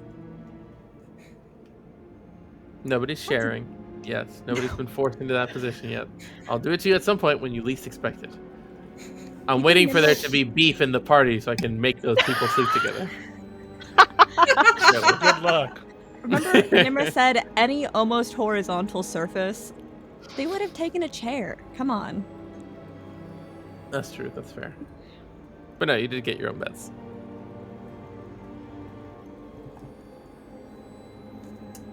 Who would wake up first, Hux or Nim? Nim wakes up Rollies? at the same time every time. Yeah, rollies. Sure, you can Rollies. rollies. Hugs is hit or miss. He sometimes sleeps really hard, but he wasn't drunk last night. Well, I got an 11, so... I got a 2. Okay. Yeah. I think that makes sense. Real. Yeah, I guess if Nim's up first, they're really not going to be doing too much other than continuing to write in their tomes. They will not care enough to wake up anyone else or go up and get breakfast. That's fair. I know Rick and Mal usually get up pretty early also. Though your routine might be different here. If though that's up to you. It is. What are you doing when you get up? Rick wakes up. I mean, he's always up early. But rather than going out like for his normal run and doing like his full PT, he'll just do a little bit of like just to wake up, just get the blood flowing. So like a couple push-ups or something when nobody's looking around. But he's gonna spend most of the morning whittling a piece of wood. Yeah, he's gonna whittle down like try to find a piece of wood, and he wants to whittle it down into sort of like a little arrowhead shape. That's what he's gonna spend most of his morning doing, is trying to figure out how to whittle down a piece of wood. Okay. Got it. Yeah, I think Mal gets up, joins Rick for at least part of their usual morning workout, goes for a run, comes back to have a cup of coffee while they wait for everyone else. Yeah. We're just normal people. It's just a normal morning. We're just normal folks. Yeah. Adventurers. They're just like us. Fate of the world? Yeah. Nah. Yeah, exactly.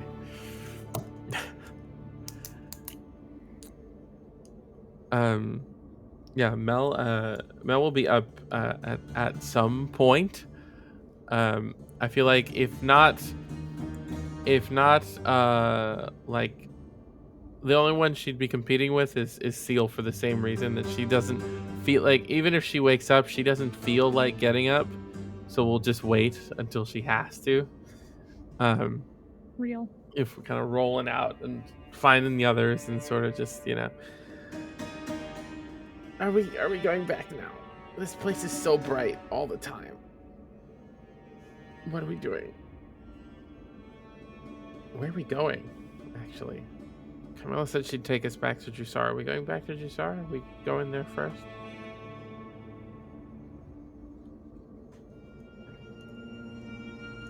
I mean, yes, I think that's probably best, yes. Okay, alright. Just checking. I'm not in charge, I don't know if you guys changed plans in the middle of the night in secret without telling me. We thought about it. I'm the new but one. then, Thank you for not doing that to me. It's very considerate. Now you told Camilla you'd go to her go in the back morning. to the house. Yeah. Yeah. So yeah, then assuming once everybody's morning routine is complete and you're ready to go, you can gather yourselves and return back to the Half-First house. Knock, and again, lock's undone. You're allowed through, closed up. And kind of there waiting in that main room. Laurel's off to the side, and Camilla's there. Just kind of, she lets you in. She's waiting for you all to pile in. Close the door. So, it's back to Jusar, back to Exandria with the rest of you. Whenever you're ready to go, we can prepare. I'm just going to prepare the spell and get moving. Wonderful. She goes and kind of gathers the components. I'll be back in the moment. I'm gonna go see the kid. Sure. Yeah, Rick will walk over, knock on the door.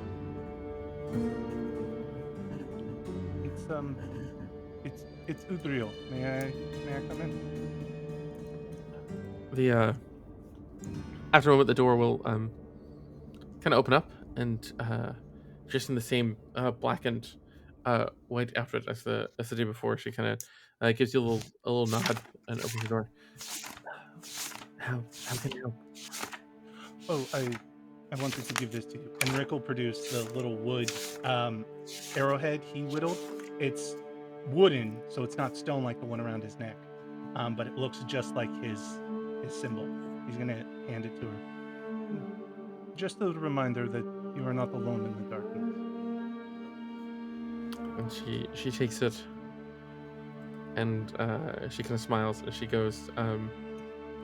You see, she kind of briefly makes her way over to the little kind of tailoring bench, and seems to kind of futz with it a bit. And like a minute or so, she does it pretty quickly. She kind of comes back and turns and shows you her rosary, which is lined with different beads, almost like charms. And she's essentially punched a little hole through the arrowhead and attached it to the rosary alongside various others. And she kind of like smiles and just, thank you. Like I said, I'll try to look out for you. Take care of yourself. Wherever you lot end up going. Well, it's going to be an adventure for sure. Rick will give a deep bow and tip of the invisible hat, and head back to the group. Okay, we're good to go. As Camilla prepares the spell. Laurel sort of kind of approaches you all, generally looking for someone's gaze to meet when speaking. Is it? Camilla told me it might be a while before we see each other again. So before you go, just, thank you for saving my life and being willing to help me before we knew that there were devils involved. And after, I'm going to be here for some time and doing what I can to help. But I just, until we see each other again, I hope you're all well. And I hope we do see each other again, Oh, we definitely will. I suspect at some point I have to meet my sister, so, come back around when that's all settled, and we will, at the very least, when that's all ready and done. And hey, if you find your nerve or get a wild hair to do something adventurous, you're always welcome to come with us and perhaps help save yours. I'll consider it. That's a lot and more than I've ever done. But and those things were scary. But I'll consider it. Maybe if I find the strength in me, I'll think about it at the very least.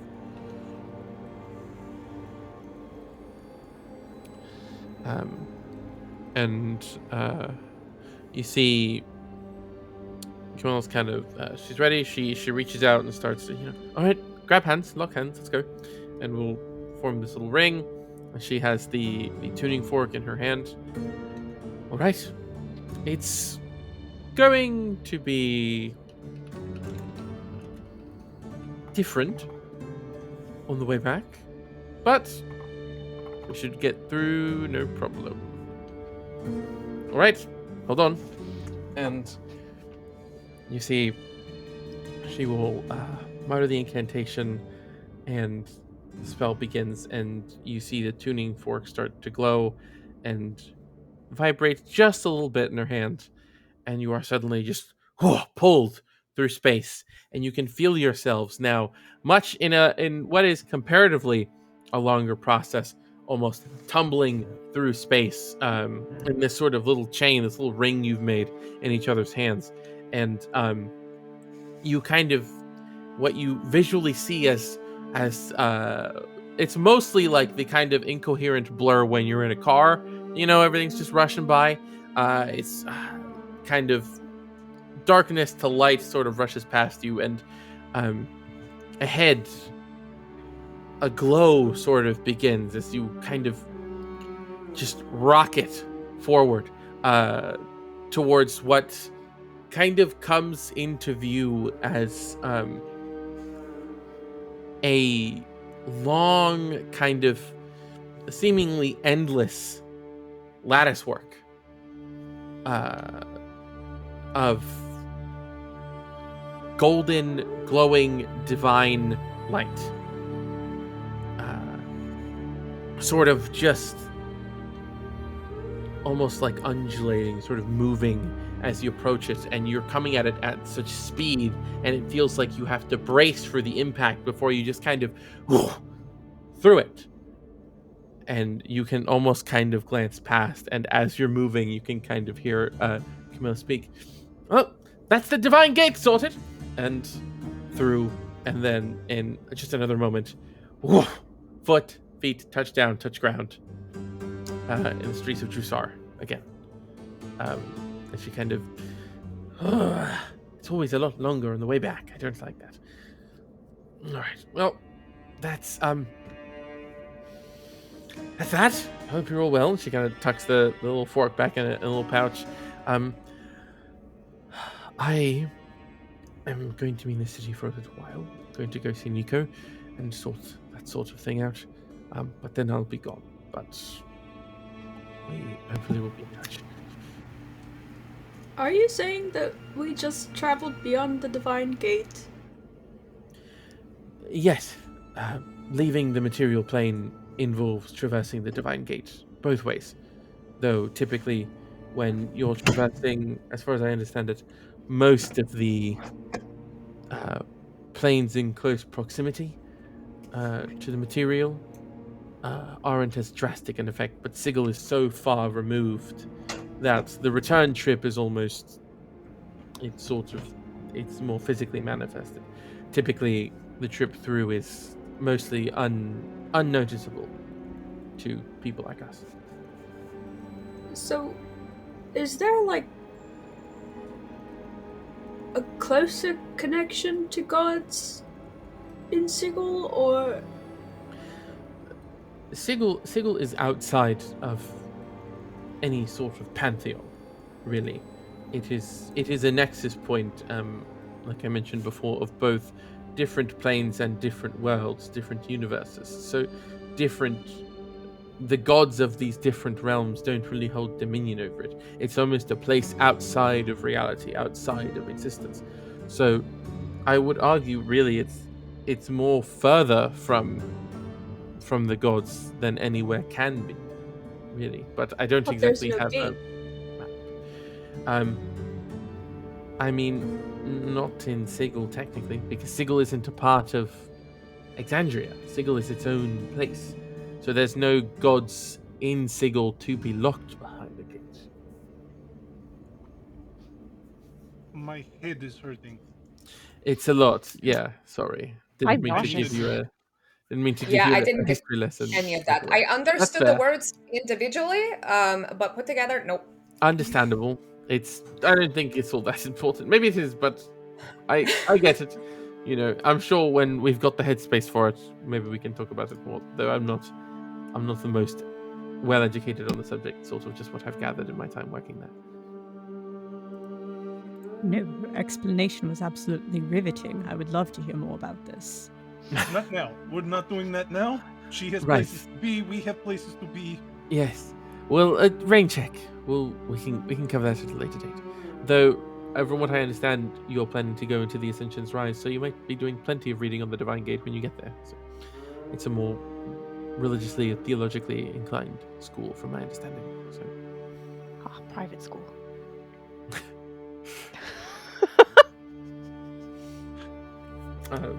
yeah, she just kind of gives you all a quick little bow and just good luck until we speak again. And she'll just sort of just start rushing off and making her way further into the city. Having deposited you just outside the Spire by Fire, the Core Spire.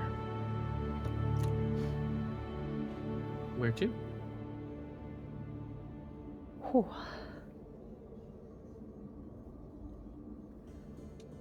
So, we need to get our hands on those documents, just either legitimately or to see how they look so we can commit. Don't say it out loud. I think it very hard. So we can do things. Passage. Yeah, that is what we're doing. Do we want to go to the university first and see what it's like, scope it out, ask if it's even the same kind of documentation? I mean, I would imagine it is. I don't see why it wouldn't be, but you know, if we're doing the sneaky route, might be good to like see it, so maybe we look like we know what we're doing when we get there. I think the sneaky route is a good backup plan, but we should go see Nimra's colleague and try that first. What do you think? Yes. Though, Nimra, your friend went to the Star Point, right? That is correct. Are we going to see them so we know what the papers look like, or are we going to see them so like they can get us in? Just so that we know what the papers look like, I presume. Okay. Unless they can give us passage, that would be a lot less work. Yeah, that's true. I know you academic types like to do like a lot of networking. Yes. That's true. I mean, if they have connections, then maybe we do it legitimately, and they just go, go talk to Frank, and he'll give you what you want, and then we walk on in. It's worth a try. Yeah. Yuriko was a lot friendlier at conferences than I was. She might know a professor or two. Though, what time of day is it?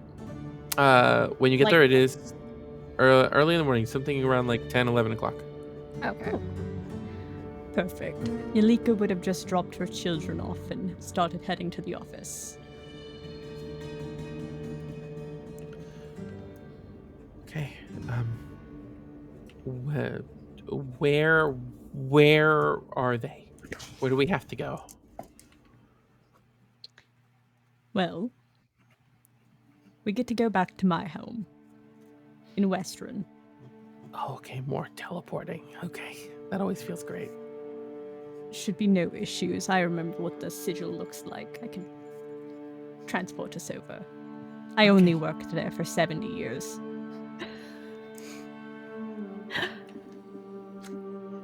Are we just doing that now? In the middle of the street? We're just going? Oh, there's an alley, maybe? Okay, yeah. The tuck away. Tuck just out of sight. No, in the middle of the street. Never wouldn't care. Anybody who accidentally steps too close getting teleported there too. A continent away, don't know where they are.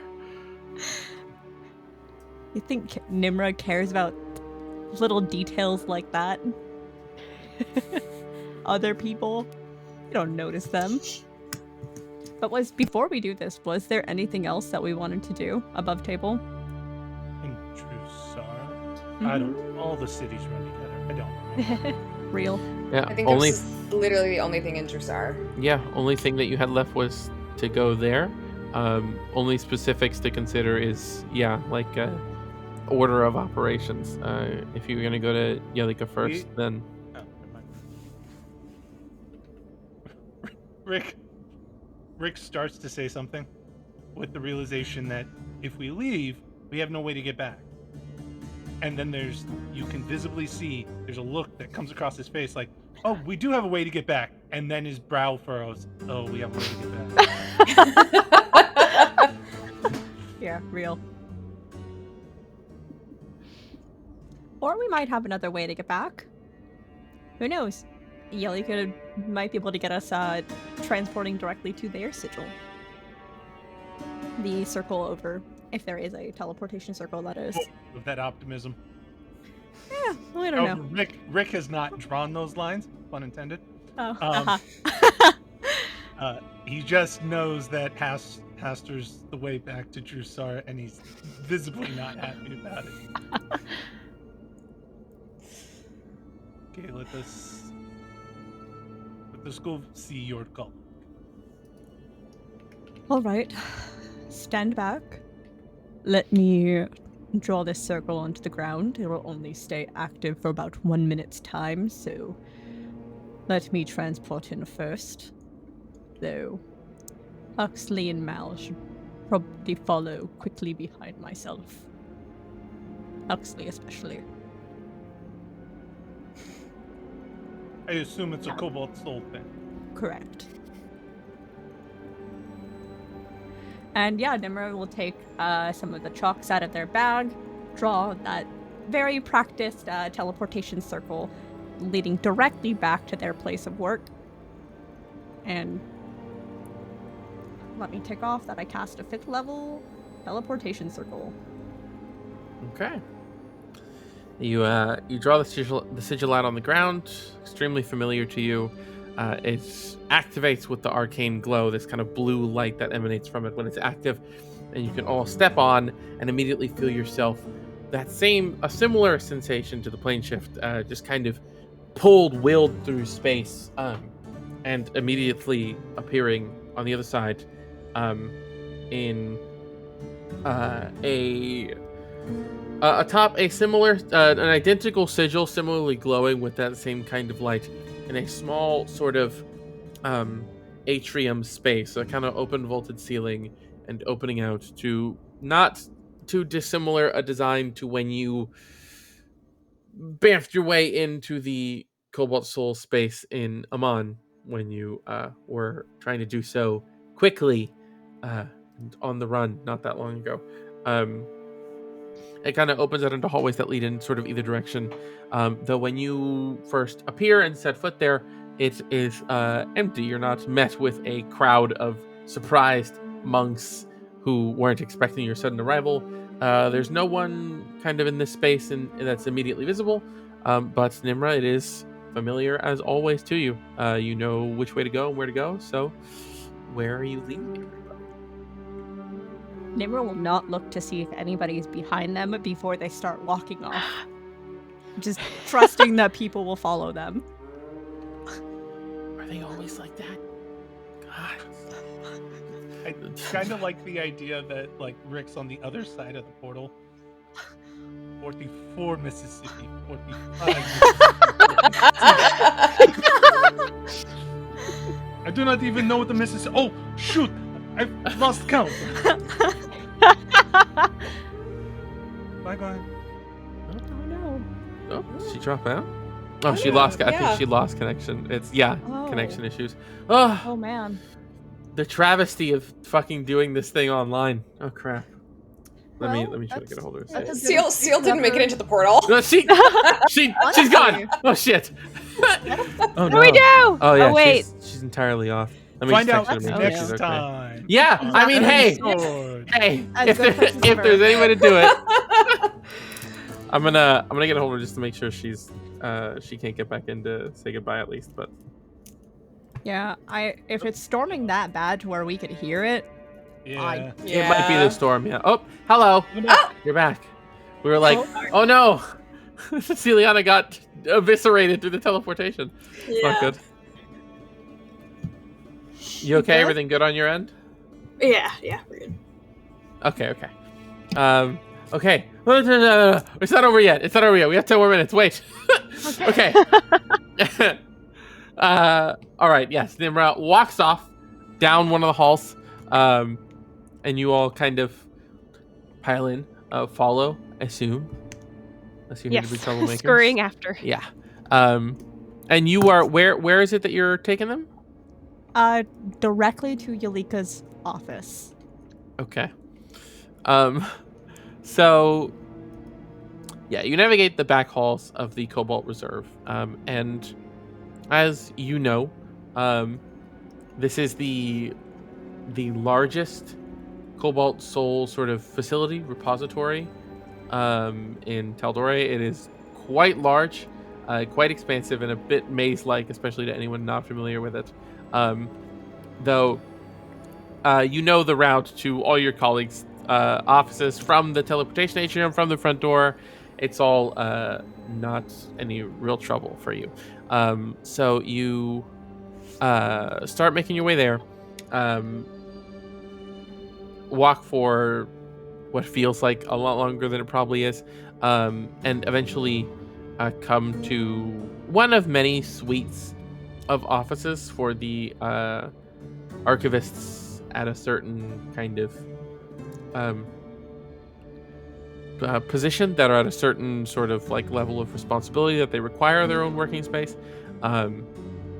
And you find a door with the sort of plaque emblazoned with her name, Yalika Rosso. Shut and waiting for you. I am half tempted for Nimra to not even knock and to just open the door. Yeah, that would be in character. Yeah, so you just open the door. It opens right up, and you are immediately sort of, hey, what the? Okay, I guess that doesn't surprise me very much. Good morning. Wait. No, I just remembered kind of an important detail. I should back up slightly. The door is locked, actually. Okay. And I forgot a crucial detail. Okay. This is not something that would be difficult for you to figure out, Nimra. Considering where you just came from, it is something like the middle of the early morning in Tal'Dorei. You were on a different continent. Okay. No one's even in here right now. Ah. In all likelihood. It is something like 3 or 4 in the morning right now. Ah. Oh my god. Oh, that's kind of a pertinent detail. Yeah. Can we that- please that is sit important. outside this office and wait? Oh, you better believe it. Yeah. Uh-huh. No, Nimmer will be taking everybody to their office instead. Oh no. Oh no! Oh, Oh no! We'll see the ashy ground. not the ash. Yeah, you can lead everyone not too far from Yalika's office to your Oh my own. god. With your keys, open them up, and if you would like to describe what Nimra's office is and how they left it. Oh. It is exactly how they had left it, I presume. Hopefully nobody ruffled through it. Their office just has rows and rows and rows, just stacked full of research papers they've managed to get their hands on, books, encyclopedia, textbooks, anything, scrolls, like anatomical diagrams. Their office is just covered in clutter, to the point where it spills over onto the single 2 seats in the room. There are books on top of that. There is a 5-foot square on the ground of just ash, where the floor has been absolutely burned into. And it's still left as is. It's mostly scorch marks at this point, but if you looked really close, you could probably see some ashes still in the room from where Nimmer didn't really care enough to clean up. But there's still papers all over. There's not a single open space other than that burn mark on the ground. And Nimra, if you wouldn't mind giving me the only roll of the game, give me a perception check, please. Oh. I just realized we haven't rolled today. Ugh. With advantage, actually, with advantage. Yeah, Sorry. I'd help, but I don't know what you're looking for. Advantage did not help. I rolled a 7 and a 3. For a total of? 8. Really? 8? 8? Okay. 7 plus Got 1. it. I'd like to think that's 8. Okay. Continue. That's it. That was everything. I haven't had Brings company in a while. Would you like me to clear brings off me the meaning. sofa? To the phrase piled higher and deeper. Is that how that goes? I mean, There's a sofa. depends on what you're piling. Wait, really? They just said, would you like me to clear off the sofa? You know what? You've piqued my curiosity. Archivist Nimra, where is the sofa? Wait. We should I'd look like to look around. Where Can I it see is. if I can Which find the pile is sofa? it? What pile of papers is sofa shaped? You can, Rick, with your 21 passive perception, you can just kind of scan the room and just vaguely make out the shape of a couch underneath piles and piles of paper and books. And It's like a 3-segment couch, okay? something shifts on the couch amongst the papers. Just Rick is gonna go, oh, the sofa's over there, and he's just gonna quickly sweep the papers off and sit on the lump. okay. Real. I have to roll something. I'm excited. Me too. Oh no. It's a university. It's probably a TA that Nimrod left in here. Oh dying. no, they've This been is gonna be starving. our next party member, actually. Oh, But please. Oh, Nimmer no. does have 3 So, non-archivists working for them. Rick, just roll me a d6. Oh. Oh no. 2. You sit down, and in Infernal, those of you who can understand it, ah, shit, fuck, ah! And tumbling out, pulling itself desperately out from under Rick's ass is an imp who just became visible and is like, ah, shit, fuck, get off me, you big fat piece of shit, get off me, you fucking, oh, and he starts like smacking your leg. You don't feel a thing, but it's just like, Archivist, does this belong to you? get off, man, come on, dude, be cool, come on, let me go, man, let me go, please. This hurts so bad. You're so big. I don't speak Infernal, so I have no idea. Yeah, you don't understand what he's saying. No, I've never been Let me able out. to summon anything for longer than an hour. Let me out. Let me Rick out, pulls, man. Rick pulls a Rick, can you- dagger and gets I ready think to he's suffocating. Hey, come on, dude. Come on, be cool, man. Come on. Don't stab me, dude.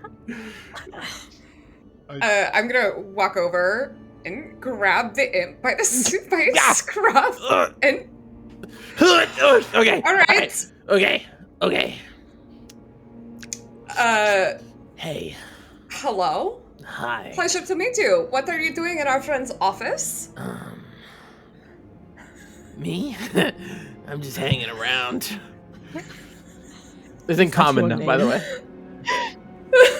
No, I'm not gonna give you my name. This ain't my first rodeo, bro. Okay, now. I could probably get a name from it. Listen. Okay, let's be cool. You know, I actually I prepared Zone of Truth. No, that's not necessary. Not necessary. Stopover. Not necessary.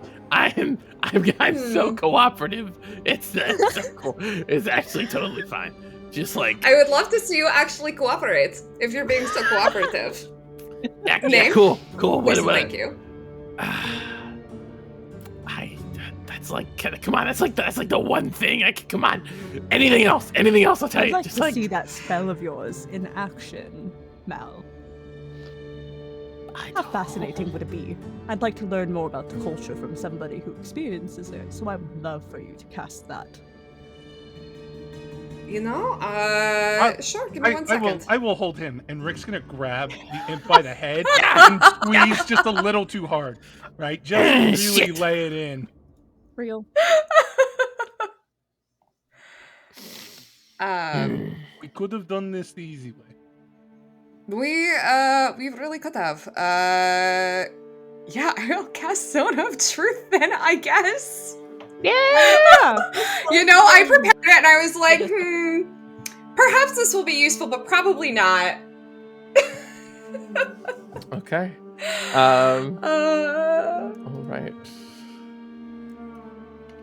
Does that zone everybody? Yeah. It does. It's a In 15-foot an radius sphere. In an office this size, yeah. Yeah. So okay.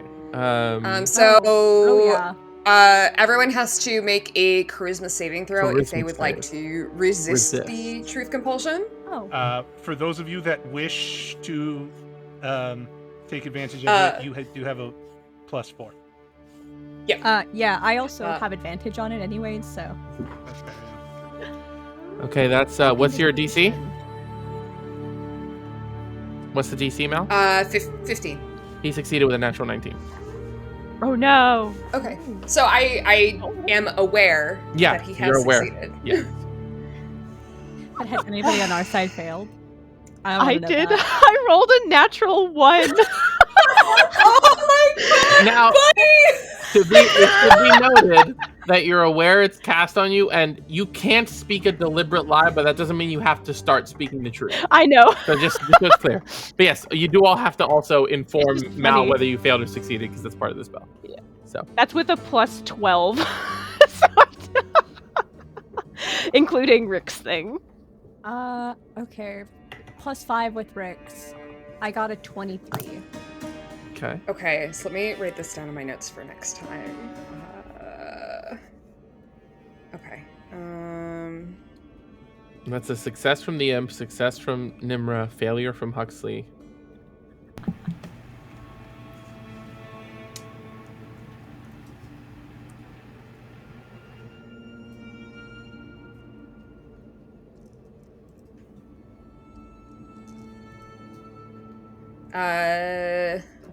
Did Rick and Seal? Did y'all resist? Yeah. What'd you Yeah, what'd you get? 28. Okay. Okay. What's the bonus from Rick? 4. +4. +4. Okay, so then that is 22. Damn. Everyone but It's Huxley. just Huxley. What about melancholy? Oh shit. Oh, Oh. I mean, this is a charisma save, right?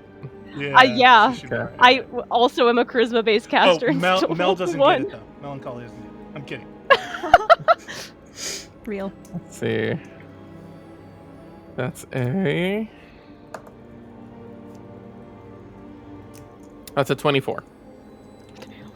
Just Huxley. Just Huxley. I think Huxley's everybody over there rolled. looking ashamed in the corner. Everybody but Huxley rolled above a 20. Yeah. Yeah.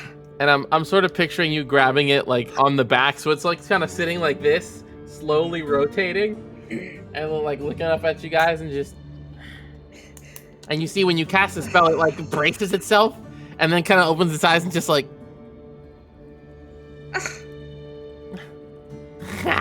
It didn't work. You suck at this.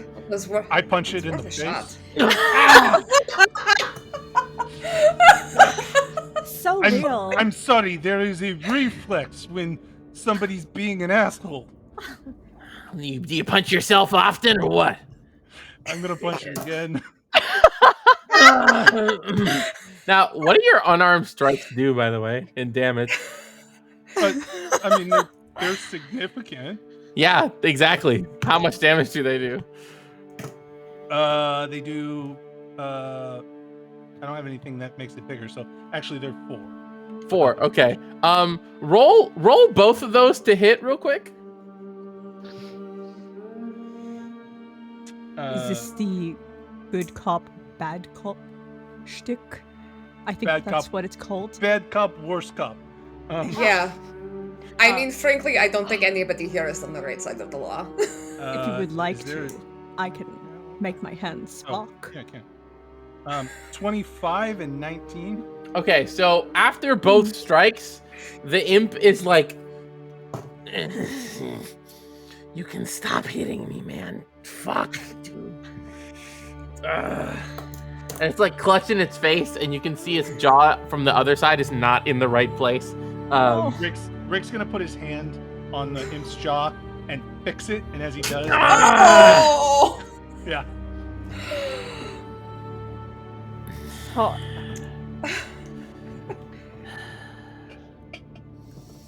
We wouldn't want you lisping while you answer our questions. All right, take a minute, work it out, and then perhaps you will tell us what you're doing here.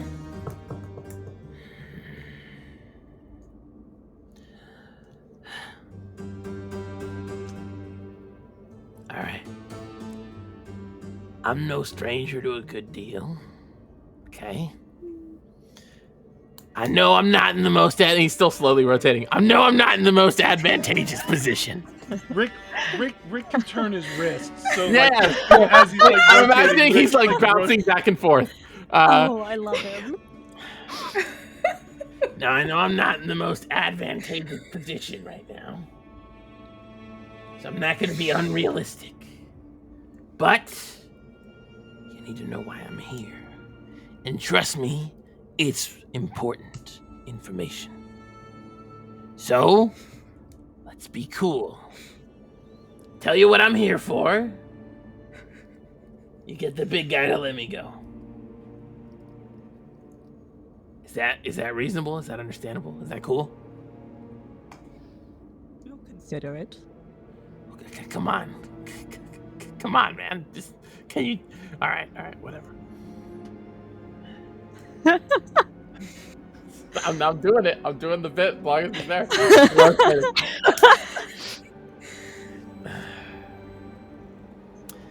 Did you think you could go poking at the bear and not expect it to come biting back? They know about you, all right? They're looking into you, trying to figure you out, your whole deal. Okay? I am simply sent to recover what information I can. I wasn't expecting you people to just come right back. You're supposed to be on fucking sabbatical. Take a goddamn vacation. They said you were gone for a year, so I was like, oh, I'll just come by on, Whatever, I took my time with it. Should have fucking come yesterday. I told myself to come yesterday.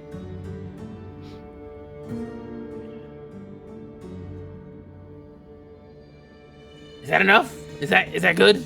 What privileged piece of information can I give you so that I can stop spinning around like a fucking jackass? I mean, I'd like to know who you're working for, because there's any number of people who kind of hate us right now. Okay. All right. Yeah, If I get when you sent, stand by. if I get sent back, I'm in big trouble. Mhm. If I tell you, I'm in big trouble. But here's the deal. You, and he'll start trying to point to Nimra. You like devils. You like them, right? You're like a big fan. So how's this? I'll tell you my boss. I'll tell you who my boss is. You gotta take me on as a familiar, like officially on paper, so that I got a safe space. I got a boss up here. I don't gotta go back. I don't see the downsides in this. Okay, sweet, cool. All right. Rick goes And to a little- him and goes, A little contract will appear at his side, and he'll just kind of like grab it. It only stays floating for like a couple seconds for dramatic effect. But I can't grab it. Nimra Just will grab the pin, and it pluck just it out of the air. Okay, it'll just fall to the ground. You grab it, and it is a very simple, basic contract that he will. He deliberately made it as vague as possible to serve you until your work is finished, so he doesn't have to go back. And in exchange, you will offer him basically like a place to stay. Effectively, is how it's essentially worded at your side. And he kind of says like, okay, all right.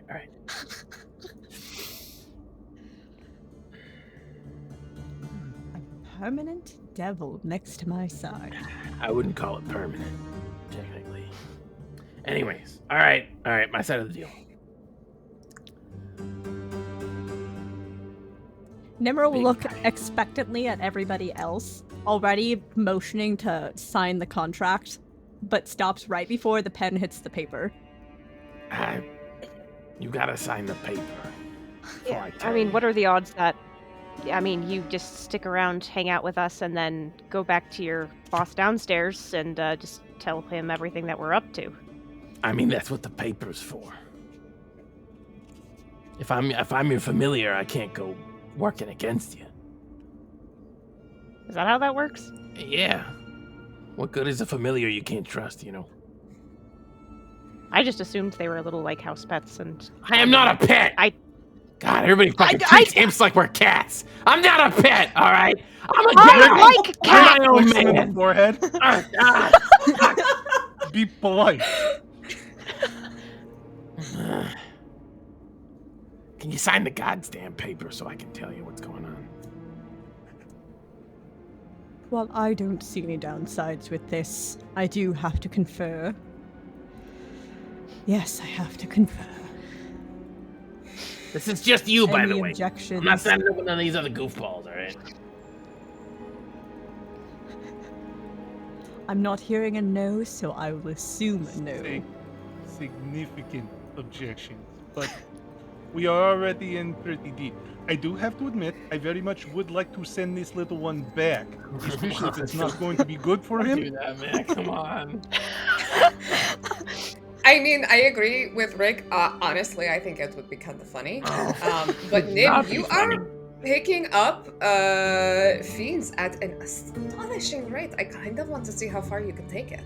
Picking up beans. What do you mean? What do you mean? You got another? Flick him in the forehead again. Not sure of business yet. What is Not sure you of business yet. got another familiar? Like is he cute? Like what's going on? Oh, Would he... I don't know if I would call him cute. Okay. Handsome is an easy one to say. Am I wrong with that, or is that not the I'm- conventional description? Fucking. I'm the wrong person to ask. All right, I don't care. Just can you sign the fucking paper? And Nimra will read through the contract one more time. Yeah, give And it an sign it. investigation check. Ew. Okay. Oh, yeah, you're just gonna sign No, it. no. Let me do Okay, an okay. investigation. I'm so excited. Rick's gonna have a punching bag.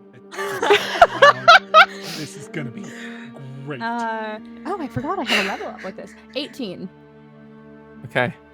Yeah, it is. Like I said, it is sound, and it's very clearly the intention in its writing is to make his contract with you last as long as he needs to avoid punishment. Like, he wants to stick with you because if it has a definitive end date, he could be sent back and then get in even worse trouble for this. So it is just a sort of open-ended, familiar companion who will help you in your tasks and provide service as he can, as long as you need. Signing it. Okay. It's signed. It burns up, evaporates. Okay. All right. Okay. Guy I work for. Kind of big kahuna downstairs. Not the big kahuna, mind you. No Lord of the Hells. Why do I keep doing these voices? Yeah, I know. because They're they're fun. dope. They're And great. we They're appreciate wonderful. That hurts so bad. It would I be feel so much so harder for apt. me to beat up on this guy if he had a cute little voice. So I appreciate that. I want you to do an Uber voice for him so fucking bad. Oh my god, please. Just make his voice sound like this. Oh, can you Oh, even wait, picture no, the I fire could- in that? I could punch Don't you. worry. You are getting to the Feywild eventually. Mm, So, he kind of sits there and just, okay. No Lord of the Hells. Lord of the Hells probably hates the guy. But that's not my business. The name is Paimon. Oh. Paimon. I'm assuming Nimra would probably know which layer. Make a history check. History or Can I- Arcana. Can I aid They're the s- Nimra? they're the Since same. I've also studied. It's a dirty 20 regardless, but Oh, never mind. That's wonderful. I was gonna say you can't aid, but you can make the roll yourself to see if you recognize it. You said it's a dirty 20? yeah, dirty 20. Okay. Oh, And +9 for both, so. oh, I think I got it. 25. Okay. Both of us. Nimra, you don't recognize the name. Huxley, Oh. you do. Ooh. Oh, The DC was 25. oh, damn. This is a name you've not really. It's a name you've kind of had to piece together more so than anything, because it's not really ever directly mentioned.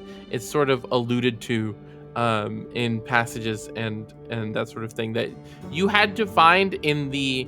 This is the kind of thing in the restricted section at the Temple of the Mentor, as opposed to stuff that's more easily accessible. Stuff you either had to sneak in to get or get access to with permission from the High Curator, who would often deny it. But this is a Devil of the Ninth Layer.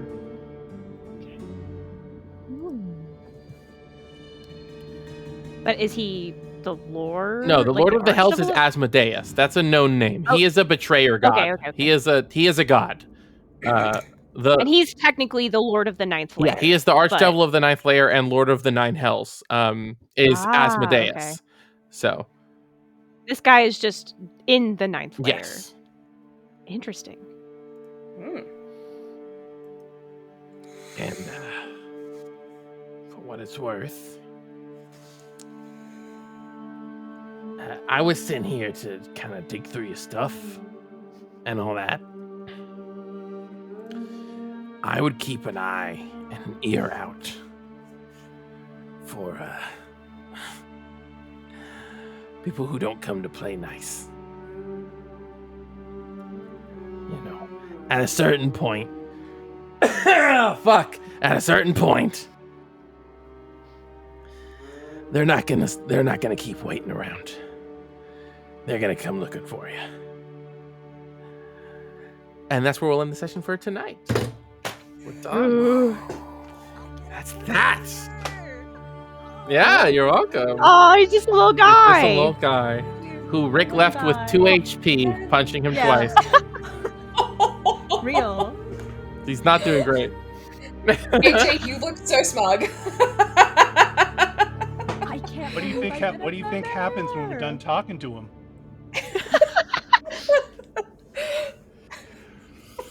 Yeah. Nimmer can conjure him back. But I Nimmer don't doesn't know finish the the spell. Yeah, that's true. You Nimmer don't. doesn't know Find Familiar. We can find a scroll. Yeah. So then we're going to be in a bit of a problem. I'm sure we'll figure it out. No big Well, deal. time Now, to spend gold to put it in my grimoire again. the joy of being a wizard, right? Oh wait, it's Shit. Conjuration, is it? I believe so. Oh, thank God. A little bit cheaper, a little bit quicker. Oh, good. Please don't beat on the imp. He didn't do Oh, you anything better wrong. believe it. Please be nice to him. At least it's the first level. What are you talking about? He's a He's a fucking little imp. snoop. He's a little snoop. He didn't Listen. do anything wrong. He's I was just working doing for my the job. people we're against. Hey, I was he just just- doing my job. He just snitched on his boss. There's some sort of saying about snitches and stitches, right? Hey, I'm snitching for you. Come on, come Look, on. what if man. we just unionize all of the imps in the 9th layer of hell? You know I who probably has appreciate- experience with that? Hasker. I did. Yeah. We did do that in an old campaign. We unionized every single goblin we found. Real. We got them dental Listen. coverage. What better way to overthrow the highest in Devil Society than through the power of worker cooperation and unification? You know? I'll self-pay. We are bringing communism to the 9 hells, and we will win. We'll see. I'm sure this will be a productive relationship between you and the imp. We're good. It'll be fine. Yeah. Yay! Another one done. Good job. Good for us. And the Yay. party. And what an episode! What an episode. What an episode. Do you like emotional trauma? In the comments. Subscribe and like. Smash Yeah. buttons. Engagement. Hash it out. Hash it out. in Stop the comments. accusing me of. Come on. Never. That's funny. Come on. I was petrified by an ice spear last time. That's funny as shit. Stone cold killer. That's hilarious. Don't give me that. It's cruel. It's funny, but it's mean. Sorry. I'm I'll so dial nice it to you back. guys. I'm so nice to you guys. No, you won't. But that's fine. I would. Right, I won't. It's not the same if you do. Okay, we're done. That's it. Goodbye. Yay! Bye. That's another one. Good for us. We're so good Engagement. at this. Always, Like I and always, subscribe. you always do that, and it always catches.